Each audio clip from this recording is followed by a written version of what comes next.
See here. Are we live? Well, We are live, and let me go live on Instagram. how's my audio? Is it still all right? I took the headphones off. Just You sound fine. Hey, okay. everybody. So, for those who are watching this later, we are starting the recording now. For those who are watching live, we're going to give everybody a few minutes to get here and just BS for a little bit, like we always do. If anybody wants to go to their page and share it, actually, I think there's a way with the upgrade to StreamYard. If anybody, I guess specifically JT, Cody, or Audrey wants to stream to their own page, I, I know there's a way to do it where you can add your own personal stream. Like it'll show up as though you're going live on your own page. I don't know how to do it because I don't have that mechanism on my end. I see a button. I'm going to take a chance and hit it and see. Take a chance. Let's see what it does. In the meantime, we'll let our icebreaker question be a continuation from our previous conversation, which is how do you like your pizza? And that's both in terms of toppings, style, any other characteristics that are important to you. Michael, since we know your live feed is straight, do you want to go ahead and start? Wasn't this the icebreaker from last week? No, last week we did beverages. We're just going to work a way around a meal right now. Next week, dessert. Stick around. Good idea. Somebody remind me of that. We'll do that next week. So, yeah, I'm a fan of the thin crust. But I also like the deep dish. I'm not really over here. Listen, let me just explain. My wife finally admitted to me that when I'm out of town and on tour, she survives on frozen pizzas from Speedway. No. And my wife has the most developed palate of anybody that I know. Yeah. But she's not a snob. She knows the difference and she enjoys it for what it is. And that's kind of the MO around this house. Is we know when we're eating inferior, product, we just don't really care. Sometimes. Sometimes we do. Oftentimes we don't. We aim just for that. Because sometimes what some people consider gourmet can be a letdown. That's for real. You know what I mean? Just because it's expensive doesn't mean it's good. Mm-hmm. So that's what I'll say on that. Audrey, did you figure out your stream? I have to create an account and sync it up ahead of time. So okay. Well, you can just go to my page or the Music Politics page and just share it if you like. Yeah, I'll do that.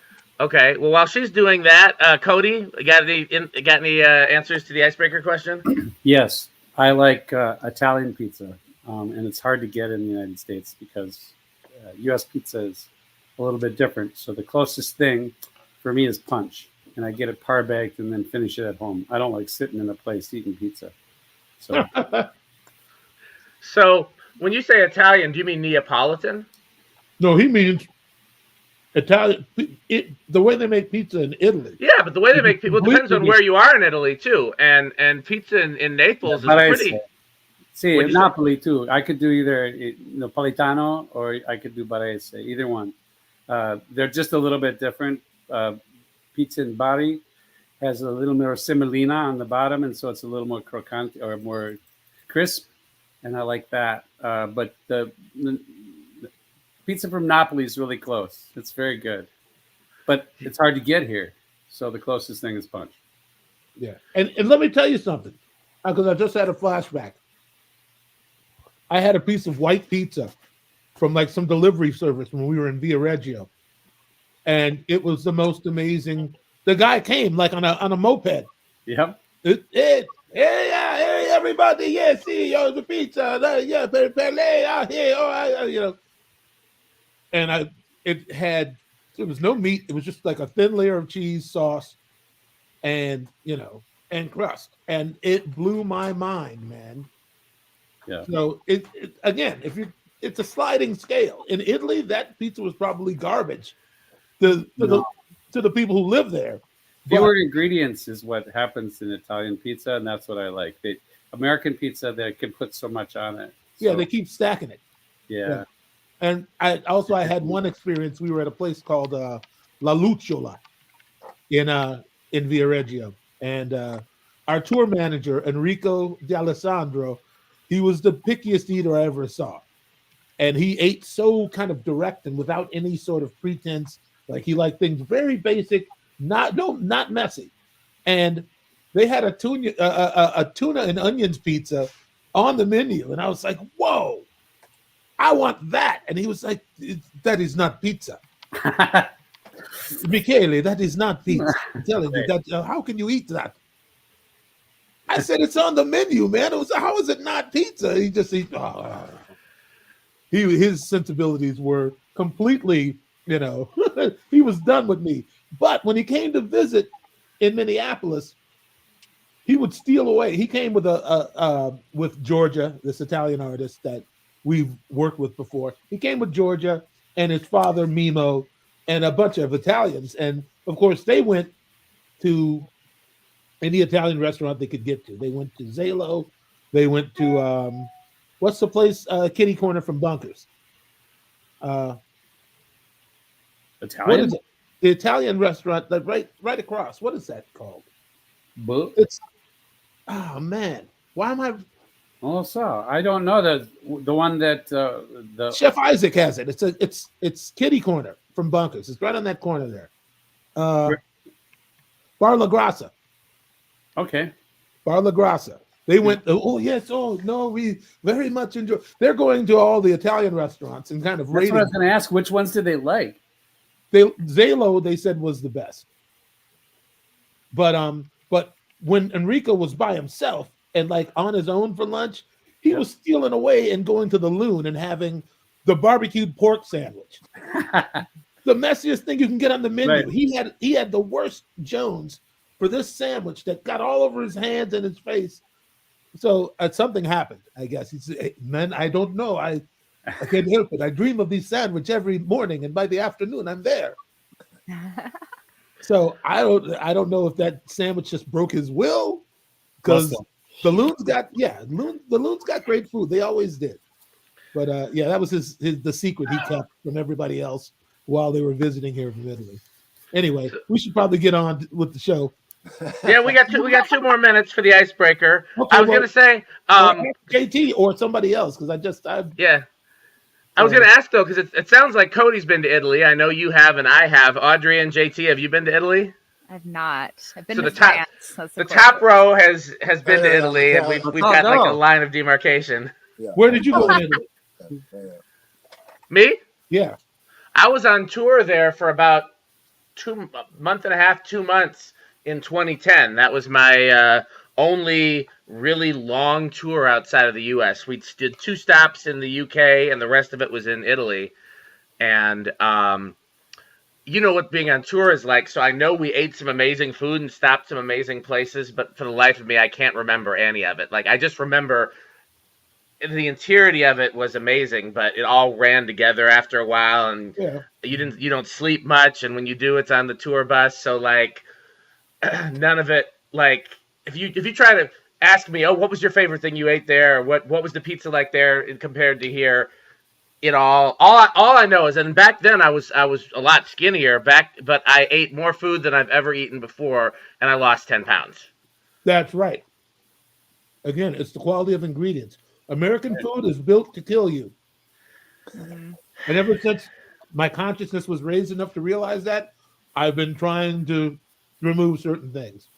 I don't know when's the last time we had McDonald's. Part of it is also the war and all those people supporting somebody. Yeah. So you're not wrong, Michael. You're raising a lot of good points. Listen, controversy and we're like that.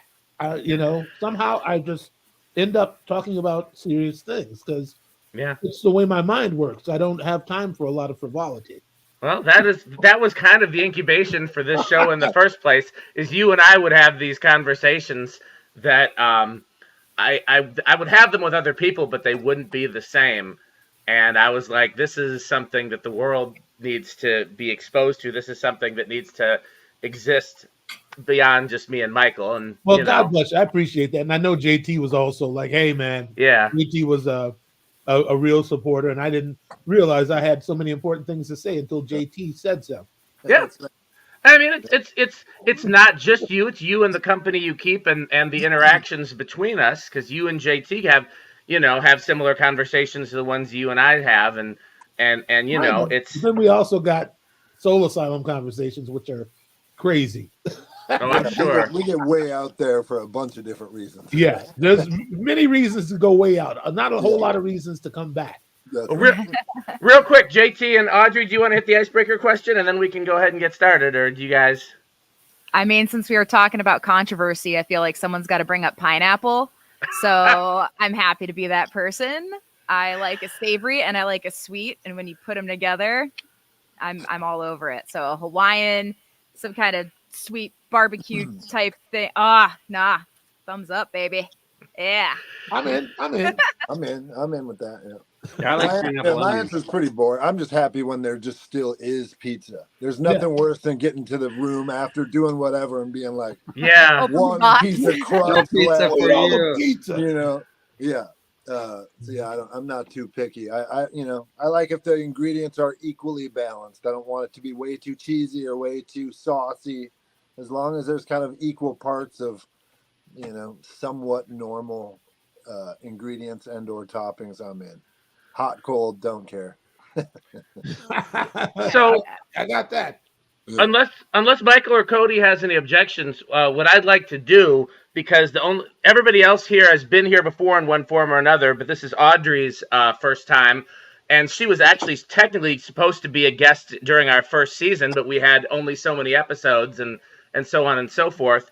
If you guys don't object, I'd kind of like to start with her in the way we used to start when we would have a specific guest, which is kind of just to ask you a little bit about your background and how you got into audio engineering, and especially with the juxtaposition of our show, less so this mini-series, but in general having a lot to do with equity and a lot to do with social justice and politics and things like that, and you being a woman, a queer woman in a predominantly straight male field. I'd love to know a little bit about how you became, because I don't know if everybody here knows you or knows who you are, your credits, but you're quite well regarded and at this point in your career, and you're already pretty young, so you've done quite a lot in a short period of time, which had to be particularly interesting coming from a different demographic than would normally. So if you don't mind just starting out a little bit and telling us a little bit about your background and how you got into audio engineering, and then we'll let Michael and Cody take over with the points that we specifically want to address. Yeah, right on. Well, thank you. Excited to be here. So I have always been interested in music. I thought I wanted to be a choir teacher. I was in all the choirs and all of the bands, rocking the bass clarinet, and through taking like voice lessons and stuff, that was kind of my first journey into doing any kind of recording, because you record your voice and hear what the audience perspective is and how is your diction coming across, and just is what you think actually happening. And so I started kind of dabbling with that, and then it was right about then that I learned that was even a career that people had. It just hadn't really occurred to me that people like record music for a living. And so I got really interested in just pursuing that and decided to go to college for that. And through college, I was the only woman in all of my classes. And I kind of had this, I still do have this attitude of like, if you tell me I can't do something, you're going to watch me do it tenfold. So I just really spent all of the time that I wasn't working, sleeping, whatever, just in the studio at school, just practicing and experimenting and trying to play with sound in all these ways, and just learning. Near the end of college, this local studio in town called Audio for the Arts, which is where I'm at right now, was looking for interns. And they do a lot of, classical music, acoustic music, jazz, that sort of stuff. And that really overlapped with my musical pursuits when I was in high school. I was taking opera voice lessons and playing the clarinet. So it just felt like a really good match when I came in for an internship. And my first kind of assignment was to label all these unlabeled sound effects. So I spent hours just playing a sound effect and being like, okay, medium explosion and broken glass and debris, now smaller explosion, and so it was just really fun to do that. And that really triggered this like weird curiosity that I kind of already had, but then it pushed it into this other realm. And and then I started doing some of the office stuff here too, because through college, my degree is in music production, but then also entertainment and media business. So I started kind of handling the business side and engineering, like half and half. And then one of the owners left to go work at Wisconsin Public Radio. He's now their technical director. One of my mentors named Steve Gotcher. And when he left, that left an opening for someone to step in as one of the new owners. So I took that opening and began engineering full time and hired someone else to do the office stuff. And at the time, it was just 3 of us. And now we've got 6 people here, and 4 of them are women. And it's really exciting to be able to kind of shift the balance a little bit to get some more just voices that aren't really represented, as you said, in the audio community. Because one of the things that's so important to me is, like, if you're going to record someone making music, their song, there's a lot of vulnerability with that. And so if I were to walk into unnamed studio, this is an actual place in Madison, and there's like Fox News blaring on the TV, and the engineer is like, engaging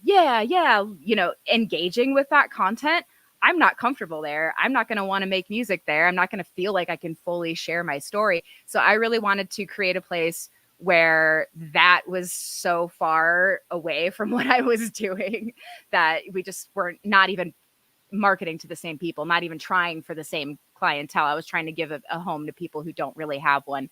Now I'm one of the owners and just doing all sorts of stuff, super busy, meeting a lot of really amazing people, doing a lot of classical music, a lot of orchestra recording, jazz. I've got the opera coming up. So I'm, super happy and just living the dream right now, really. It's super cool. I feel like you almost kind of touched on Michael's overarching topic there, but before he gets in with that, I did have a couple of follow-up questions, because I didn't know that your staff is majority female now. Yeah. So where especially now that Madison Media Institute, I believe, is closed, yes. Where are you finding female engineers to hire? Yeah, so let's see. One of them was actually one of my students. So I teach at UW-Madison and at Edgewood College. And I teach music production and audio engineering. So one of our newest employees, Tori, came from Edgewood. She was one of my, students in class, and she just was super smart, really about it. And I was like, that's like a good energy to have in a studio. So brought her aboard. Another colleague, Stephanie, she was out in New York. She actually went to NYU for electrical engineering, and then ended up working at Frank Productions in their hospitality. So I was like, that's a cool like combination to have someone who's into the electrical side of it, but then also is like very attentive to the needs of artists. And so, we brought her on. She actually just hit us up looking for a spot to work, and we liked her and we all got along, and it was great. And then M. Shays, or Meggie, is our other woman who works here, and she engineers for us. She also works at the Burr Oak and Crystal Corner, 2 venues in town here. And she's a musician, so she's got that songwriter perspective, wants to be a producer. So each of these people kind of do different things, and I think when we come together, we're like the Avengers. We have this like team that's just really great, and like no matter who could come in, like if I'm gonna admit if I'm not a match for somebody, but then maybe we got someone else here who is. So we're all working together like that. The other thing I wanted to ask you is, and I've seen mentioned in a number of articles, so if this is wrong, I've been repeating it all this time, but I believe you're the first female contributor to Pro Tools. Yeah, so Pro Tools Expert and Production Expert is like a website blog, and I was their first like regular female contributor. So is that another thing that came through teaching, or how did you get that?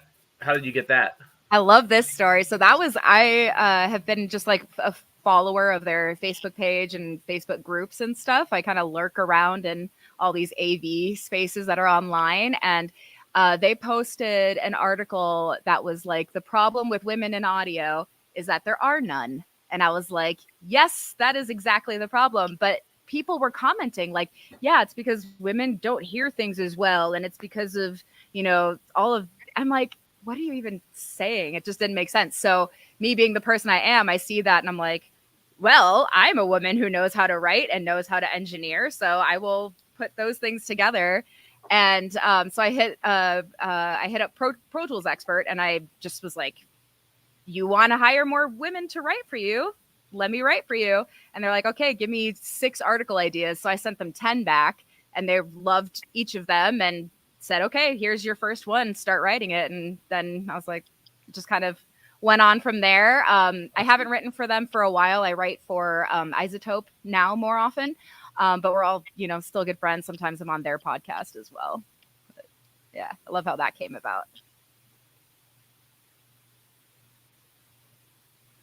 Well, those were my introductory questions, and like I said, I think you already kind of touched on the overarching topic of this series. So I'm happy to hand off to Michael and Cody, unless also we didn't really touch on Cody's background last time, and I don't know how much we talked about JT's in the past. So if either of you guys want to give a little background story as well, I love hearing that stuff always. But either way, I'm gonna shut up now. Let you guys run with it. Go ahead, Cody. Oh, everyone. I'm just, a bar sound guy that's been running sound for a long time. I've worked for quite a few people, some of them really good. A lot of the other ones. Right. The early parts of my musical career were with avant-garde jazz artists. And so that's how I ended, because we were talking about Italy, that's how I ended up going to Italy often, because I would do a avant-garde jazz festival there every year, go stay for a month and be the house engineer. And that was with my brother and a guy named Steve Tibbetts. My brother's Mark Anderson. He's a percussionist, and Steve Tibbetts is an avant-garde jazz guitarist who's from Madison. I was going to say, they probably have heard I know him. Yeah. So I'm Steve's sound guy. So That's awesome. that's some background. How about you, Jeremy? What you got? It's funny. There's a lot of Madison going around here. That's right. Let's do some more. Yeah. Well, yeah. So I grew up. I'm the son of a musician, so I was on the side of the stage tuning guitars as young as I can remember, and I grew up around Madison. My dad played in a band with Butch Vig, so nice. I also grew up basically in Smart Studios. As far back as I can remember. So I've kind of, from 5 years old, been on the side of the stage or in a studio or learning how to play the drums or play the bass or mix a show or do monitors or figure out how to run the light board because the light guy didn't make it to the gig or whatever. So lifelong stuck rock and roll musician, I guess. Audrey, have you been around long enough to remember Smart Studios, or was that before your time? That was kind of before my time, although a lot of their gear is here now, like the speakers behind me. Those big B&Ws were from the upstairs. So we brought those. Well, I didn't. My people before me brought them down the stairs, and they're heavy as heck. So I'm glad I didn't have to do that.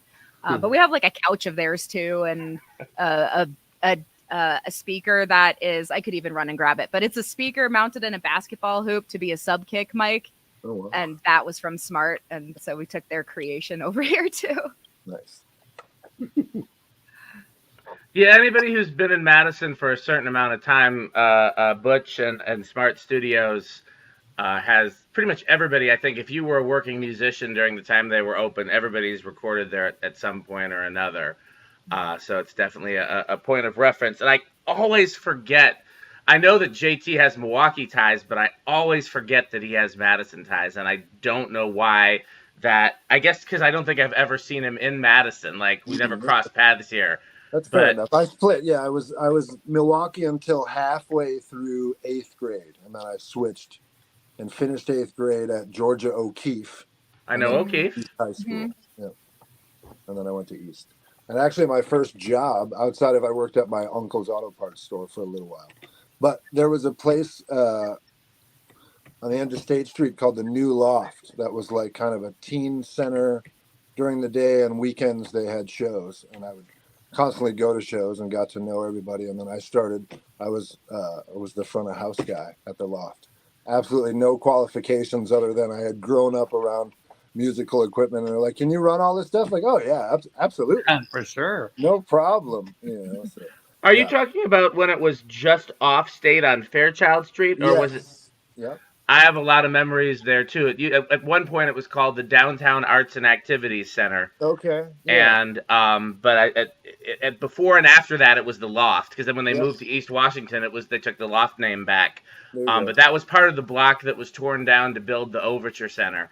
Yeah, I and walked down there I was just down in Madison in December for And he still doesn't come see me, Oh, sorry. or Audrey for that matter. I wasn't a couple know. Decembers ago, but I walked around down there and I tried to figure out where the Loft was, and I couldn't figure it out.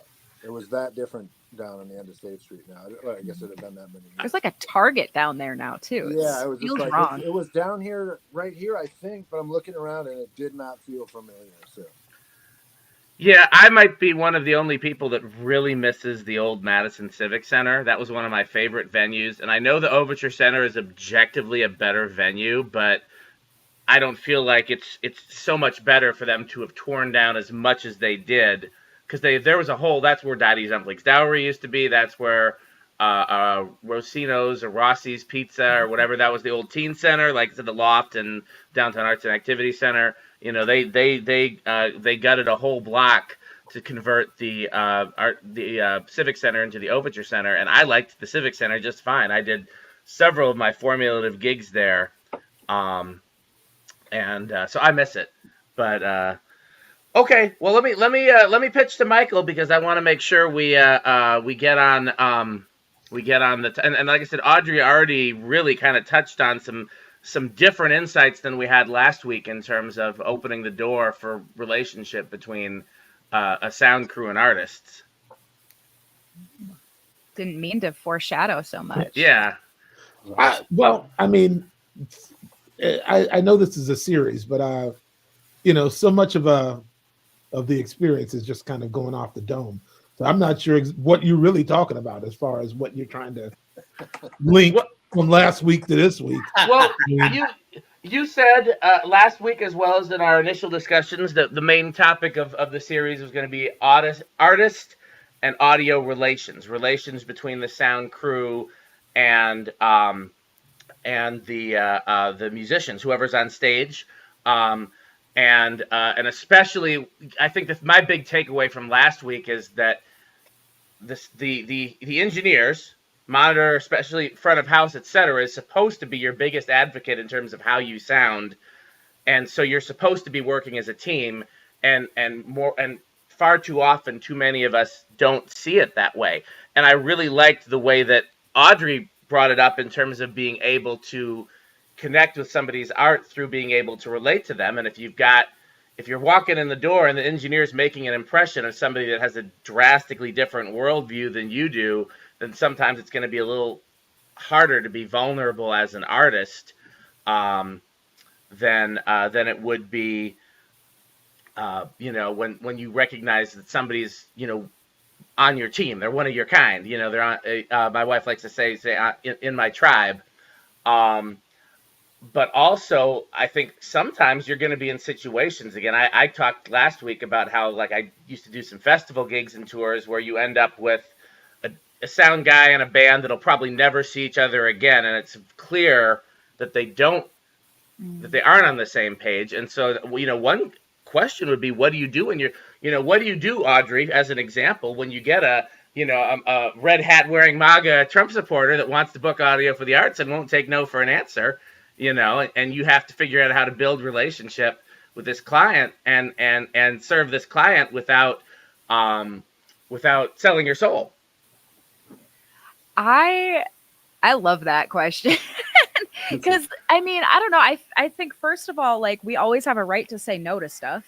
Like, we get it's that time of cycle right now where there's political ads that are happening, and so sometimes we'll get contacted at the studio for this judge or that, whatever, the House of Representatives, like just whoever the elected office is. And if it's something that I don't just like can't cross that bridge, sometimes that bridge is just, it's too far. Like, and the MAGA tribe, like I cannot, I am happy to not work with them. And we just have to kind of decide where that line is for each of us. Like me and my business partner have different lines. Like he's, vegetarian, very like animal rights. And obviously I am too, but his line is not doing any voiceovers for the circus or anything like that. Whereas me, I'm like, whatever, it's the circus. I'll take my kid, like it's fun. And so we just all have a different spot for that. And, if we're ever uncomfortable, we can always say no. But if I am trying to like bridge that gap, like we are all people at the end of the day. Like we all want to feel love. We all want to feel secure. We all want to, succeed. We all have dreams, and so if we take it just down to that very basic level, you can get along with just about anybody. But again, if someone comes in here like trying to be like trans people aren't people, I'm going to be like, you can get out, so it just really depends on the situation for me. I know you've done a lot of, we were talking a little bit earlier before we went live, in terms of that you've done a lot of sound reinforcement and recording for like the symphony orchestra, which is a very different very much the same, but also very different than doing a loud bar band, which is what a lot of the conversations were about last week, and in terms of issues of stage volume and things like that. But even so, it seems like it'd be just as nitpicky or just as involved to get what you need from musicians that can be very particular about their art. Have you ever had any situations like that where you had kind of an antagonistic experience from someone who you were trying to just get the best of their instrument or their voice or whatever it is, either on tape or out into the audience, but it wasn't, especially in like I said, we talked at great length about like loud venues and stuff like that, but something like the symphony orchestra that's like a very different than that. Have you had one of those type of experiences? Yeah, well, most of the time when I'm working with an orchestra, they are going to kind of just balance themselves most of the time. Sometimes I'll need to like reinforce a little bit, but my job is to really just be so transparent and hidden, not let the audience know things are being amplified. It's supposed to be a very acoustic atmosphere. Like even I'm running sound for the opera. We load in this weekend. The shows are next weekend. And even in that case, like all this actors are wearing microphones, but I'm only to amplify during dialogue, not during sung passages. So that is going to be, and we'll have to see how it goes in rehearsal. I might need to amplify a little bit, but it's a really acoustic environment. The room is an instrument that's included. It's supposed to be very organic. So my job is to just kind of really stay out of the way. And I think that is hard for some engineers, because we want to make it sound like how we imagine it. We want to like have all of this control over it. But if the maestro doesn't, they want something more organic, you got to just go with that. And I think the other aspect of that is making sure that you understand how the instrument is supposed to sound, and that you and the artist are agreeing on just like the language of it. Because somebody might say, like I had this one gentleman who English was not his first language. And so just making sure we understood things like what reverb is was like just really helped set the pace for the rest of the session. Because for him, he wanted his voice to sound, he kept saying more metal. I want more metal to my voice. And he was thinking like the reflections is what he wanted to hear more of. And so, but he just didn't have the language for that. So if I'm working with somebody and they're trying to describe their tone, I need to first make sure I'm understanding what sonically they're trying to describe to me, and then I can try to achieve that for them. But if we're just not understanding each other, we got to listen to some audio examples together. We got to just get a baseline going first, and then we can make something awesome happen. And again, JT, Cody, Michael, feel free to interrupt me at any time. But I'm just very curious about this. I will. I certainly know you will, and the fact that you haven't means that you also seem to be pretty curious about what she's saying. No, I don't want to hog the floor, and I mean, Audrey, we'll be here next week. She probably won't. So I'm learning also, and I'm also in my mind sort of comparing her approach to Cody's approach, and where they are similar and where they're different. There's a difference too. One of the things, Audrey, that I really like that you were talking about is in a lot of theater, I get to do a little bit of theater as well. And in a lot of theater, that is the risk. They'd like it to sound natural. They'll say, I want it to sound natural. I don't want it to sound amplified. And it's, I think for a person doing production, it's difficult. It's a difficult line, because if it's partially amplified, it feels like a mistake. Yes. When it's not. You feel, or at least I do, I'll amplify dialogue and then pull back for singing, and the singing seems to get really small. And so then you have to make your dialogue less big. So it's so there's sacrifices that you have to make. And that is akin to stage level and mixing around the band. Recently I've been mixing around a lot of bass players, and it's a different approach. And I wouldn't say it's desirable for me anyway. I'd rather have more control than that. But it is a thing that to be good at, right? And it's challenging. It's really challenging. It's like you got to get out of the wall of sound mentality. Like, we need to hear every single thing. It needs to be all right there. But with an orchestra, it's good to know that the French horns are behind the clarinets and stuff. That depth has to be there. Yes. My go ahead. I'm sorry. No, you go ahead. So here's my follow-up question, really to both of you. It was to Audrey, and now it's to Cody too. So let's say you're in that situation where the director or the maestro or conductor, whoever it is that's running the show, they explicitly say they don't want the voices amplified, but when you're listening out in the room and you're mixing out in the room, it's very clear that in order to have the dialogue and the voices be similar, the voices need to be amplified. And in order for the dialogue to be heard, the dialogue needs to be amplified. Thereby, to the transitive properties, the voices do need to be amplified in order for there to be a decent mix. What's your approach? Do you do what they're asking, even if it's not best for the mix? Do you say yes sir, yes ma'am, and then do it anyway, or do you negotiate with them, or what's the approach that you take in that scenario? You first. I love this. So the answer is yes to all of that. So their monitoring is very important, and I've had conductors who say I want to hear in my monitors exactly what's going into the mains, but the issue with that is that they're standing 6 feet in front of 100 string players, so they're not hearing it like the audience is hearing it no matter what. So I start with their monitoring and make sure that they're happy with that. And then I like to get somebody who, from his or her team that's also on my team, so in the case of what's coming up, I have the orchestra maestro is going to be in the pit, and then the artistic director for the opera is going to be out in the house. So most of my conversations about balance are probably going to be with her. And then if the maestro conducting is oh, I'm not hearing this, it's just not whatever, if he needs to hear anything different, that's not going to affect the mains at all, probably. I'm a big advocate for having somebody else in the house that the conductor trusts, who can back me up when I'm believing that, okay, if I do need to amplify the singing as well, otherwise it just sounds weak in comparison to the dialogue, then I have an advocate who can back me up on that too if I need it. But I hope it won't come to that. I mean, just again, juxtaposing this conversation with last week's conversation and the whole thing about building trust, I'm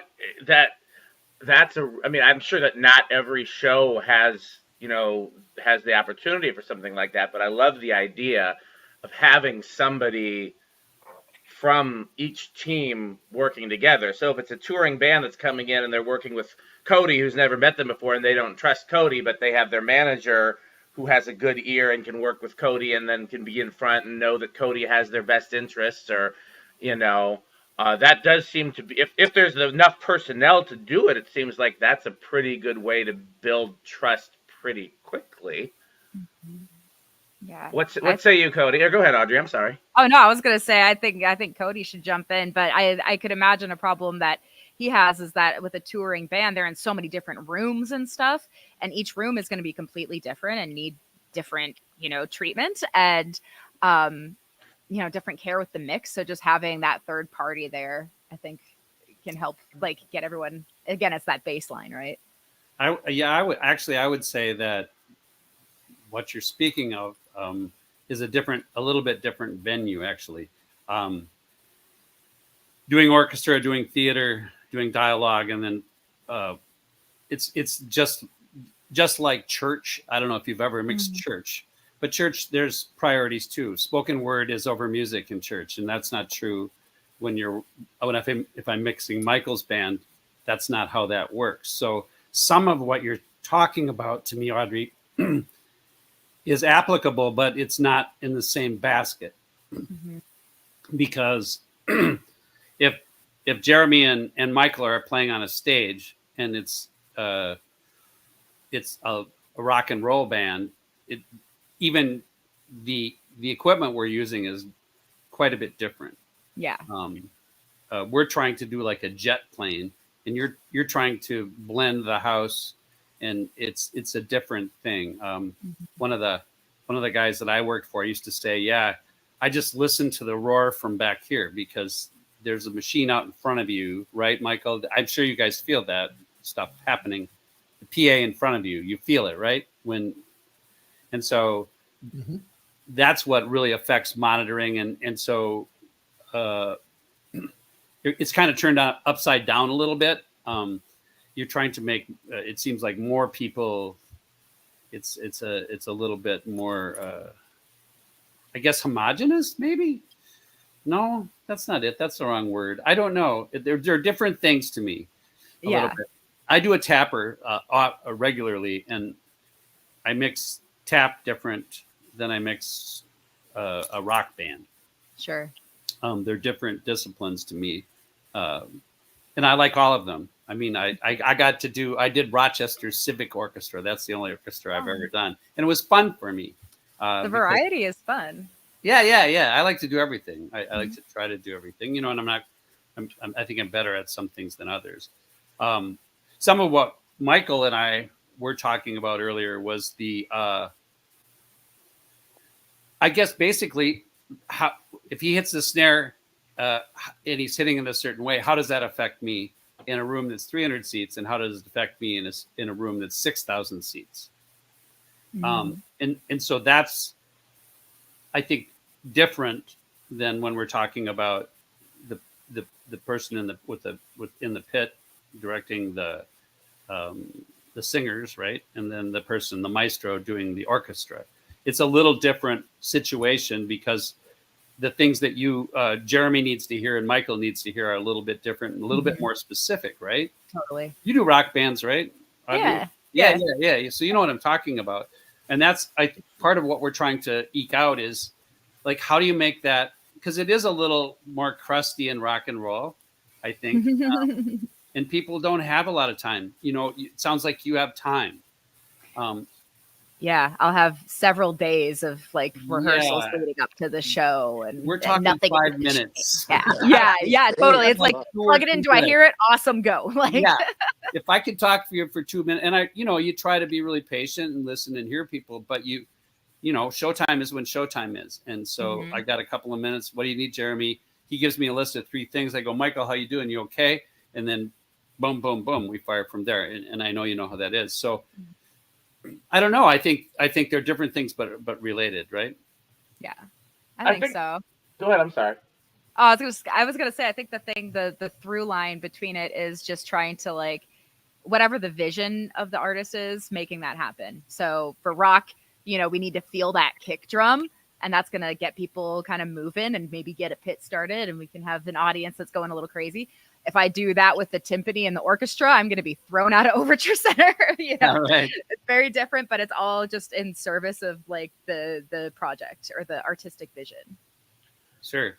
I think I was just struck by, I didn't realize how similar it was, working with the orchestra versus working with a rock band or a blues band or an R&B band, when you're talking about balancing the house monitors and stage volume, and then balancing what the musicians need in order to perform their best versus what the engineer needs in order to have the best mix out front. And it almost seems like the same thing but inversed, because with a louder stage, and then it's about trying to keep things to a level where you can still get the mix you need out front. Whereas when you have the quieter stage with the symphony orchestra and the opera and the singers, it's about, is the stage volume giving you enough to balance when they want the acoustic versus they want the amplified and things like that. So I was struck by how similar it was, and I was not expecting that. And I understand what you're saying, Cody, about how different it is, but I thought it was like much more different than it was. And so that was a huge takeaway. Orchestras aren't quiet though, Dan. It's just dynamic. That's the thing. Really freaking loud. It's amazing how loud they get, right? Yeah, it's crazy. It's super cool. But they kind of bring right in that case, they bring the orchestra sets the tempo, right? Because they play together a lot, and they're going to play like they play, period. Right? Yep. And I kind of, mic them as a group, really. Like it's sectional, not like each violin is going to get their own mic. And there's far less monitors than like a rock band. If we're doing rock, we've got drums has a monitor, bass, each of the guitars, piano, everybody has their own monitor. For this, it's going to be a monitor for the conductor that's in the pit, and he's conducting the orchestra, but then also can see the singers. So he's cueing everybody. So he's really the only one with monitoring, and it's basically going to just be the singer's mics that is going in there. And so if he freaks out about hearing them singing, then I'll have to do some, alternate fading for his stuff, that maybe if I feel like the house, we need to hear the singing more, or however the balance is going to work, we're going to have to see during rehearsals and stuff. But that's kind of where my tweaks will be, was just to make his monitor happy. And he's pretty much the only one who's getting anything. This people on stage get the side fills off stage, but that's about it. Right. And if those are loud, that interrupts what you need to do. So the trick is to keep that back, so it is back a little bit in that way, Dan. So she's keeping your monitors so that the recording or the amplification she's doing, she's not feeding that back through the same sectional mic. Absolutely. Right? Yep. Yeah. And it's tricky. Yeah. Someone threw an interesting question up in the comments, which is with the orchestras and the operas and that side of things, do you guys ever use in-ear monitors on stage? I have used in-ear monitors once for a musical, and that was it. No, they never do. The musical I did it was like an immersive musical. So there was stage left, center, right, and the audience was sitting like within the whole area. And the pit was split between the left and the right stages. So they needed a click track to be able to be with each other. So they had in-ear monitors specifically because there was a click track. But otherwise, we probably wouldn't have done it for that, because they weren't so far away that, they couldn't hear each other. But it's for the click. But otherwise, I've never done in-ears for anything classical. At this point, I'm feeling like I just want to shadow you for a week or something, because there's so much more. Like, I thought at this point that I've seen a lot of what goes on in music and in recording and in audio and everything like that. And I'm just, some of the stuff you're saying, like, wow, I've never seen that side of things. It's so much, there's like you said when you were giving your introduction, there's just so much more to it than people even ever realize. Come on down. I definitely had no idea of like the idea of an immersive experience. But that was here in Madison? Yeah, just outside in Fitchburg. So it was so immersive. The play itself was set in like 1800s Russia on a farm. So we built out a stage and lights and sound, everything in an actual farm. And people came there to watch the show. And the really tricky thing about that was because it was this whole like 360 environment with actors like coming and going from everywhere, I had to localize them so that people knew where to look to see the actor. So I had 10 speakers around the top, and I would pan each person to the speaker closest to them so that the audience would know where the actor was when they were delivering their lines. So that was the trickiest thing about that whole thing, was just following people and trying to keep up with them as they moved around. Audrey, what did you use? A matrix mixer, or how did you mix? Yeah. Joystick? How do you do that? No, I was using the pan knob, Okay. and I had Yeah. it was. I'm sure there was a more smooth way of doing it. I had never done an immersive musical before, but I basically just set all of the left right outputs to be like, the certain sides of the room from my perspective, and then just would pan people kind of across, and there was like a middle that they overlapped. It was wild. I have a little bit of PTSD from it. No big deal. JT, we haven't heard much from you. Yeah, same thing. I'm listening, man. I have kind of transitioned in a way. My live sound experience has lately been just a lot more on stage than in front of a stage, and my other sound experience is in the studio, which is, while there is so many similarities between live sound and the recording thing, there's also like so many differences, and just like feedback isn't really a thing in the studio. That's a prime thing to be concerned about in the live world, probably more than anything. And also just like urgency of, oh shit, I have to fix something right now. That's not quite as much of a thing in the studio either. So it's kind of, some of these specific things, I'm just like, wow, I'm lucky that I just sit in the studio and go, hang on a second, something sounds weird. Let's talk about it for a few minutes and get a cup of coffee, and then we'll repatch that and we'll try again. You don't really get that luxury when the show has taken off and it's, all bets are off and it's game time. John was saying that he's like, I don't have any of these problems. It's a lot of the same. I'm in the studio. Whatever I want to happen, I can make it happen. Right. So a lot of these things you guys are talking about, I don't. Yeah, he didn't identify, but he did say that he has been running his bass rig on wireless when he's playing with that Shabby Road Orchestra, and he's been stepping out front with John Robinson and tweaking and whatnot. So I think that's okay when you're John Fields. I think for most sound guys, I'm not a front of house sound guy, so you can correct me if I'm wrong, but most front of house people probably don't want the bass player with his wireless rig sniffing around out front talking about what they think it sounds like. I think that if John can play in time out front, play bass in time out front, then he can go do that. He could probably like somehow bend over and like push it, and like change the mix while playing. But yeah, trust me, I could see him easily. Yeah, just like, open E. Hang on, let me just grab that EQ real quick for you. Yeah, thanks. But Fields is also, in general, most guys, when they come around, most sound guys are probably like, okay, buddy, yeah, I got it. Yeah, we'll turn your vocal up. Don't worry about it. You head back up on stage where you belong, and I'll stay out here.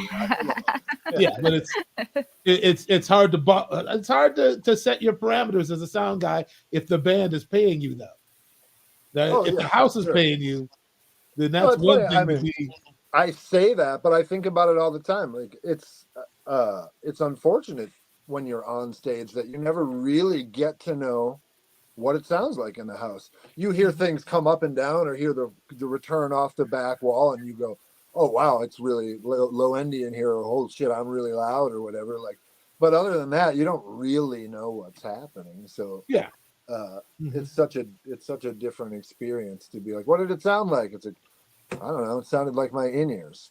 It kind of sounds like the same thing every day. And it's interesting that you brought up in-ears, this is a question that I've been kind of thinking about lately. I'm curious what Cody thinks, but we all know like why in-ears came in to play and what all the benefits are supposed to be, with the idea that we can lower stage volumes, and now instead of having these wedges, we can fire it right into our ears. But I wonder if in general, do you feel like bands play more balanced or less balanced now that they have direct in-ear monitors in? You're asking me? Yeah. You hear it coming off the stage more than anybody before you start turning things up. Like, Initially, I would say no. I'm starting to question if it's beneficial to be able to turn things up and dial in my thing right inside of my ear, and now overlook what's actually happening around me because it's cool in here. Maybe I'm way too bright or way too dark or way too loud, but it's cool in here. You know, like I'm starting to wonder about that quite a bit lately. I think initially people's when they first go on in-ear are not, it's not better. Once they adapt, and you had this experience just recently, right? With SA, when you went to ears, it's a different thing, right? There are benefits and there are drawbacks. Absolutely. And some stages sound horrible, and you're thank God there's in-ear. Right. Some stages sound great, and you're kind of like, man, I kind of want to pull these things out and enjoy it. It sounds good in here, you know. Well, I would say the monitor sounds a lot better, a wedge, but it's a source problem. So source problems are something that that's really the best thing that not having monitors eliminate is source problems. Sure. And so that is intelligibility, I guess, if we can go that fast, because of comb filtering and arrival times. So the reason to do inner ear is to help front a house. Sure. Right.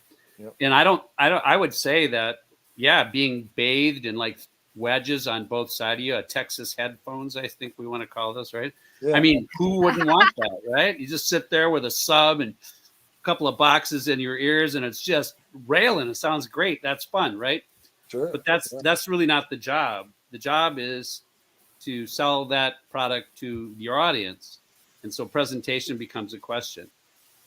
Sure. And that's where the elimination of the monitor, as many as you can, so that there's not a fight for level, then you get a lot of clarity. And I think that happened with you and Michael, with Dave, in that now we only have to take care of Dave's wedge. Yeah. And there's not a fight anymore. Sure. For hearing. Yep. And less complaints about hearing for even him, right? I believe so. Yeah. Well, it's not an issue every show anymore. There must just be generally less competition. I guess I wonder my question is almost like even when you erase the monitors. Yep. And now we're just talking about the back line and the band playing together. Yes. Has the balance of that improved or not? Because are you really listening to that?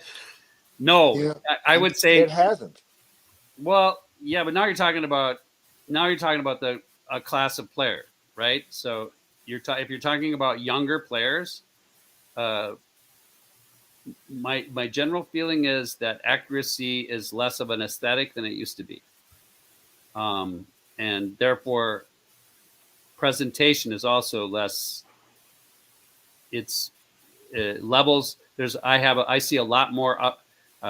Plus or minus, I don't know how to explain it another way. 10 decibels and a channel strip that's going up and down, and an individual player that's playing keyboards or something, or guitar.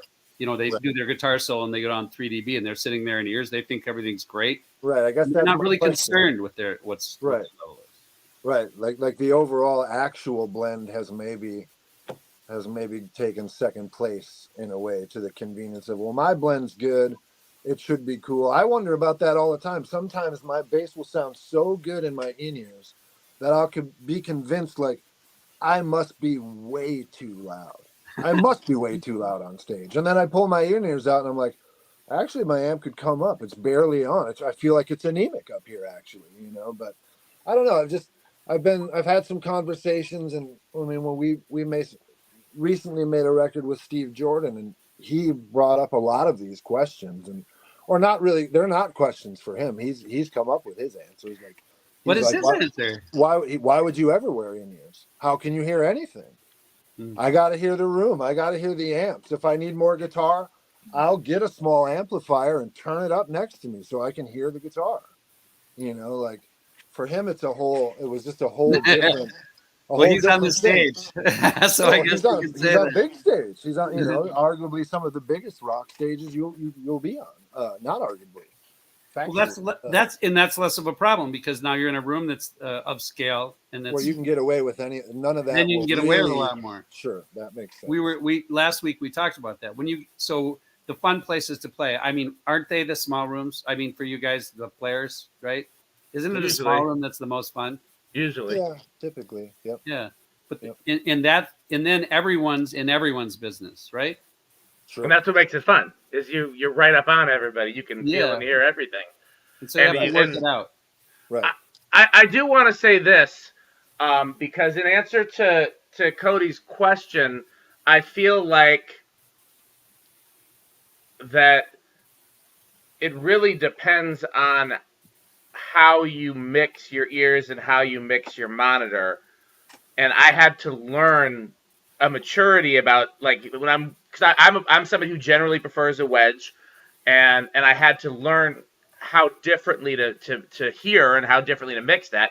And I learned that from Cody and Michael, because the first time that I, as like a mature musician, sat on stage with Michael's band at Bunkers, where Cody is the house sound guy, and was like, wait a second, everybody has very little in their monitors. They basically just have enough of them that they can hear, and that's about it.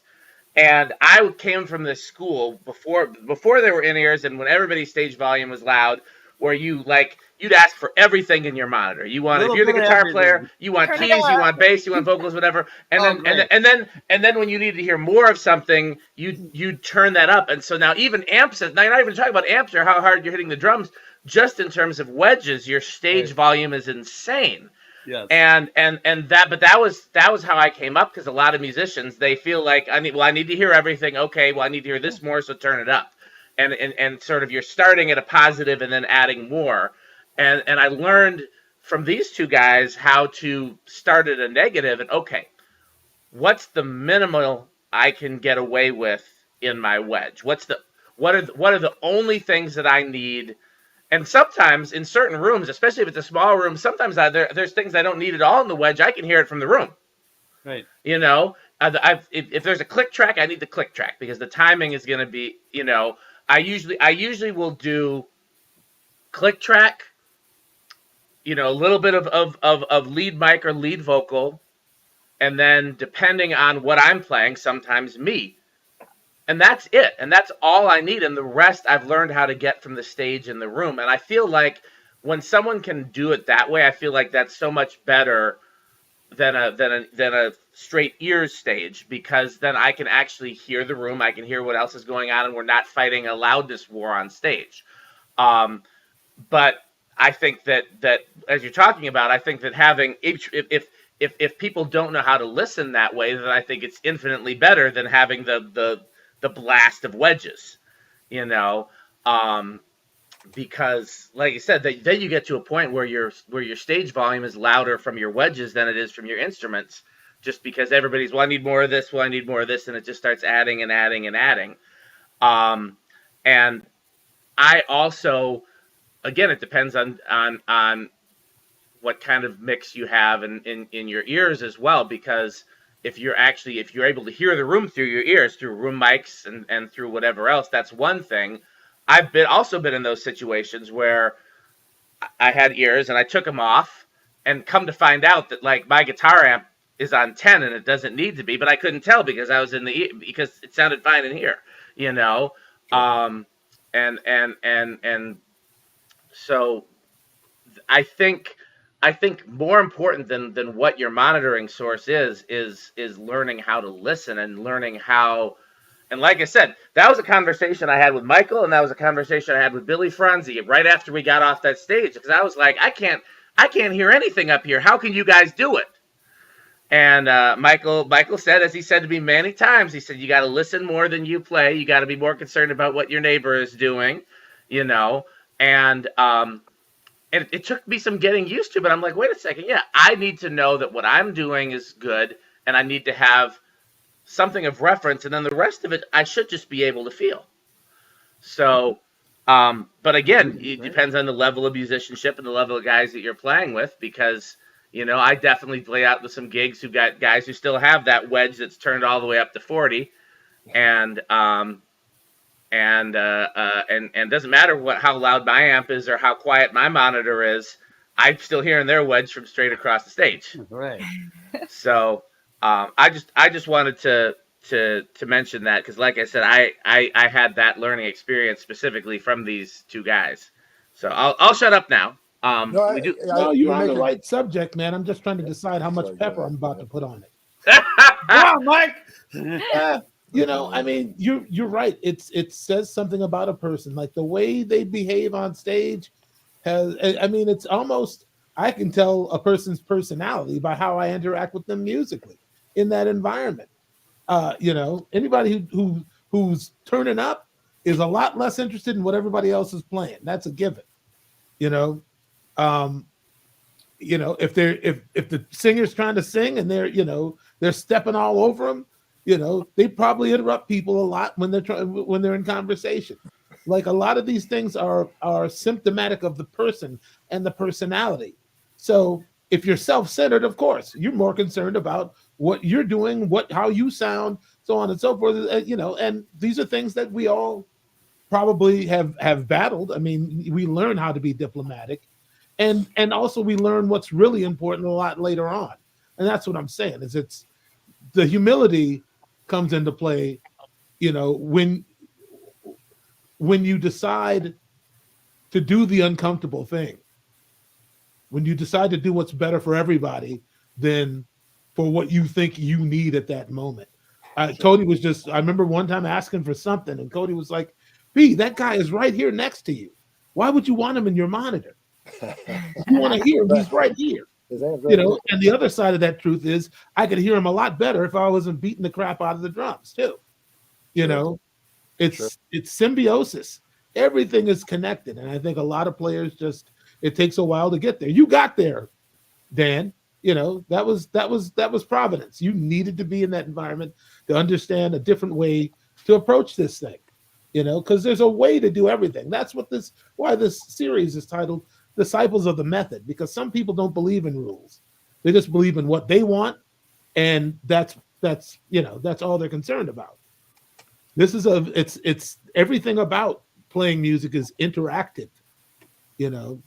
Yeah. So it's your attitude about things. Really, you know, it's important that you understand what's really going on. And awareness is tantamount, or paramount rather.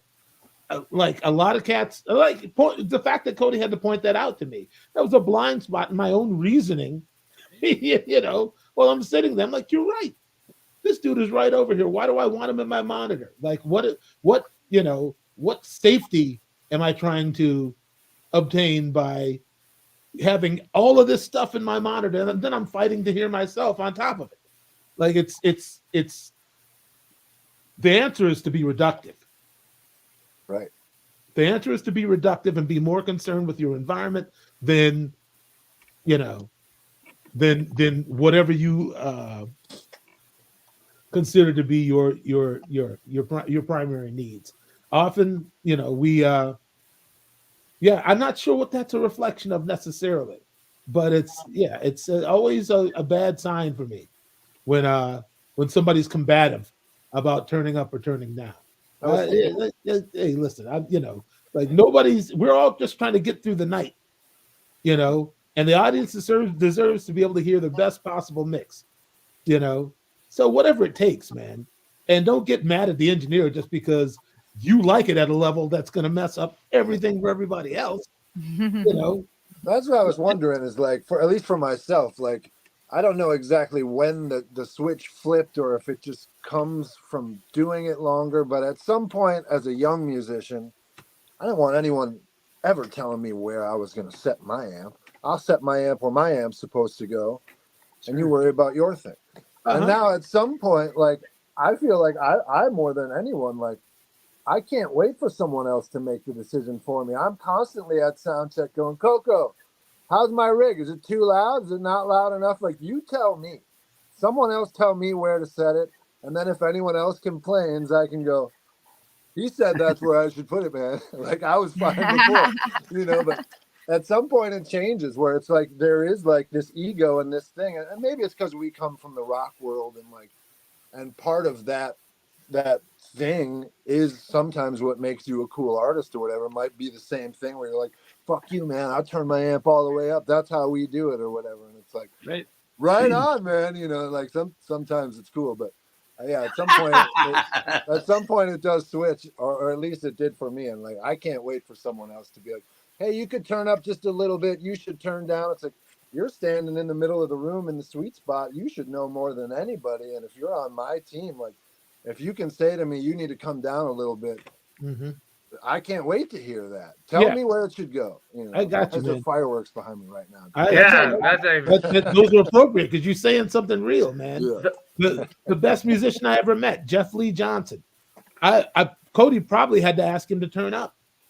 Sure. No, I liked how he played. He played at a great level all the time. And yeah, a microphone does a lot for an amplifier, you know. Also, he liked the fatter tone. I think that he had a really fat. He really liked more low end in his sound, which is great for a guitar player too. When you get, I like a lot of bottom on the guitar.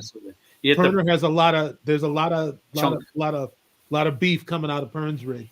Yeah, more low end. Look at his controls and treble off, presence off, low end all the way up, and then the mid range is where all the magic happens. But treble and presence gone. Don't need it. You know what I mean? That amp is going to be plenty bright once you turn it up loud enough. Like, his guitar sounds great all the time. Yes, it does. Yeah. He's fairly loud too. But, fairly loud, but not abrasive. We've figured out how to make a Marshall stack like warm and like. It's funny. Michael says it all the time, and it's true. The longer you leave that amp on, the more songs you play, the angrier that thing gets, and the better it sounds. Like that amp just gets hotter the whole time, but it doesn't get upset. It gets like angry in the right ways, where it's just like, all right, we're still playing. Come on, you know. Like, it's very its tone gets very confrontational, but not in a bad way. Yeah, like it warms up. I think what you guys are talking about, to me, you and I, Michael, have talked about, like, I know when I first started running sound, I could only do it one way. I didn't have more ways than one way to do it. And I was afraid that if I changed anything, I wouldn't be able to do it. So a lot of it for me was the fear of not knowing how it would be if I did something differently. And I think some of that is, Jeremy, what you're talking about. When after time passes and you get to a comfort level with what you do, that I can say, I make the kick sound like this. Michael comes and hears it and he says, I don't like the kick sounding like that. I like this. And I go, oh, what do you like? And oh, that's interesting. How would that be? And then I can try it. And that's fun. But when you first start, it's not fun at all. No. And that's why, Cody, a lot of the young musicians you encountered, you bummed them out like right away. I have. Oh, no. Hey. You're going to have to turn that way down. And they're defensive and young and inexperienced, you know, and they start sticking their chest out. I regret it sometimes. Yeah, that makes a lot of sense though. When you are younger, you don't hear it as like, hey, we shoot for a slightly different aesthetic. We'd like to maybe tweak this and tweak that. You just hear like you did it wrong. And now, like you said, now you're out of your comfort zone. Oh shit. I thought I had it sounding awesome. I guess I don't. Now I don't know what to do. Now I'm scrambling. Now our whole transaction is about to get weird. It brings up a lot of questions that you're not ready to answer in that moment. Right. Or it can. Right. Yeah. Maybe this is the wrong business for me. I've heard a lot of times. If this guy's saying I suck, then driving what am I home, and I doing take this the for? the rear view mirror of my car, and I face it right at myself and look at myself, and I go, Yeah, "This it is can the all, wrong business." it can all fall apart. I get that, you know. Yeah. Definitely. I understand, and that's sure. I was resistant to Cody the same way. JT, he came, initially talking to me about the benefits of not beating the absolute crap out of the cymbals, and Yeah, that's how one I of met and Cody. and I was like, I don't want to hear Yes. none of that, man. Listen, Yeah. I That's very you good. got a job to do out there. My Yeah. job is here now, and in my mind, the two didn't meet, Yeah. but Yeah. it took education. Yeah. It took being open, and it For sure. also took the confidence to just try something you'd never really tried before, because playing drums is so the feeling is it will guide a lot if you let it, and it's I not mean, even necessarily how you're hearing, it's almost just what feels good in the body. 100%. Almost whatever feels good is 100%. is a problem to someone else. It can When override. you're It can override all your better judgment. I've told Michael this story privately several times, probably, but I'm happy to tell it here. When I met Cody, I was playing drums for this girl named Kat Perkins, a local girl from here, great singer. She placed very highly on that show, The Voice. I forget, third place or something. Yep. Whatever. And I kind of caught the next couple years for her were fantastic, and I kind of got lucky enough to hop into that band, and I was playing drums in that band. And it was the first band I had played. I had played drums in the past in a lot of bands, hadn't played drums in years. Now I'm in a band. Now we're on in-ears. I've never played drums with in-ears before, and going back to kind of connecting some of the dots of hearing and feeling. One of the first things Cody said to me was like, "You're playing your cymbals way too loud," and I don't know exactly how he put it, but that's basically what he said. And I basically was like, turn the other shit up, man. Like that's how I play. And it's interesting when you have those in-ears in and you get that blend the way you want it. What do you do as a drummer? You crank up the kick drum, get it huge, get it attacky. You crank up the snare drum, don't really put much or any cymbals in there.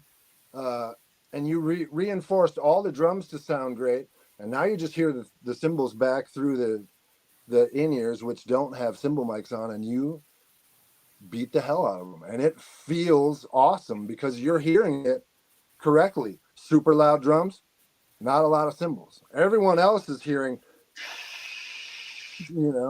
but For the you vocal don't mic. hear that. It sounds awesome in your ears. I got the guitars cranked up. I got the vocal just loud enough to know where it's at. I don't realize how loud the cymbals are on that mic because it's just peeking out above all the rest of the shit or whatever. But yeah, I was in a perfect storm of like, we're in this band, we're playing this loud rock, and my favorite drummers are guys like Grohl and Taylor Hawkins, who are playing stadiums, and they can swing for the fences because, like you said, in a big enough space, go ahead, play your cymbals as hard as you want. It doesn't. The wind blows them away out here, so it doesn't matter anymore. But Right, you're yeah, 30 yards from the lead. I didn't want to hear it. I didn't want to hear it from Cody. My mix sounded cool, and it felt good to play a certain way. And now I can go back years later and watch YouTube clips, and it's like, fuck, all cymbals. Cody was right, and I probably knew he was right then, but I didn't really want to hear it because it feels good to play the way you want to play. And sometimes you forget that is certainly when you're playing. I'm playing drums in Kat Perkins. It's not like a band. It's her. She's a pop star. She's a singer. That's who the people paid to see. They didn't pay to hear my new 20-inch crash cymbal and see how loud it could go. Like that's the last thing on anyone's mind, But when you're young and that's the thing or whatever, like I think you let a lot of that stuff override your judgment. You start listening maybe later, or maybe I started listening later and playing sooner than I don't know. Like you pay attention to those details later as you start to realize that there are things that are more important than just the joy of playing. Like sometimes your joy of playing might be taking away literally everyone else's overall level of possible joy. That's right. If you were to take a step back, the whole situation could elevate. But until you allow that in, you're just a little selfish about it because you don't know any better. Yeah, the goal is to play together. Right. Yeah, if you're playing for personal glory, right, I Why record don't a you lot of young golf instead? bands. You I know, record a lot of young bands, and I often say it, and it's like the tough big brother love of being like, we need to play together. You guys are all playing at the same time. Mhm. You're all playing the same song, and we're all hitting the same strokes, more or less. But we're not really listening to each other. We're just counting off and going. And we're all like kind of tunnel vision. We're all headed the same direction, but no one's looking around to like see if the other guy's keeping up or not. It's like it's not a race. We can, we can play together, and I suppose that's when it all starts sounding better at that point. Well, Matt, that is the aesthetic I was talking about that seems to be somewhat fading away. It's like having everything happen at literally the same time, like, which is what you're talking about. And then the intention of where it's supposed to be, because, you can have tension on the top or on the top side or the back side of the downbeat, right, Michael? And how you do that influences the song. Yes. Which is the point of why we're all there, to have people hear these songs, right? So, yeah, listening seems like a really important thing, and I feel like it's a hard thing to get to, and getting to be harder in a weird way. Sure. Yeah, because you can't make people. Well, we're back to one other nugget from the other. I'll say two things from the other broadcast from a week ago. Excuse me. I should have known something when I was going on tour with Prince, breaking cymbals at Wembley Arena, and then coming home and doing the same thing at bunkers. Like conventional wisdom should have informed me that you have no sense of proportion. I don't know, and it probably was some sort of stubborn impulse, some sort of I'm sticking to my guns, and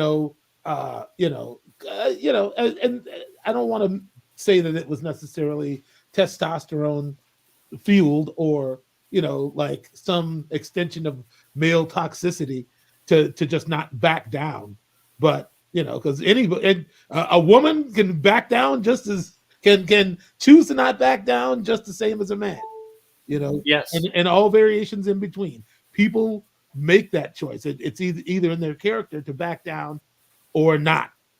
So I'm not going to say it was like necessarily a male trait, but I know that there had to be some stubbornness in me about it, predicated on the fact that I got real opportunities in the music business pretty quick in life. I was playing for Prince. I joined his band when I was 19.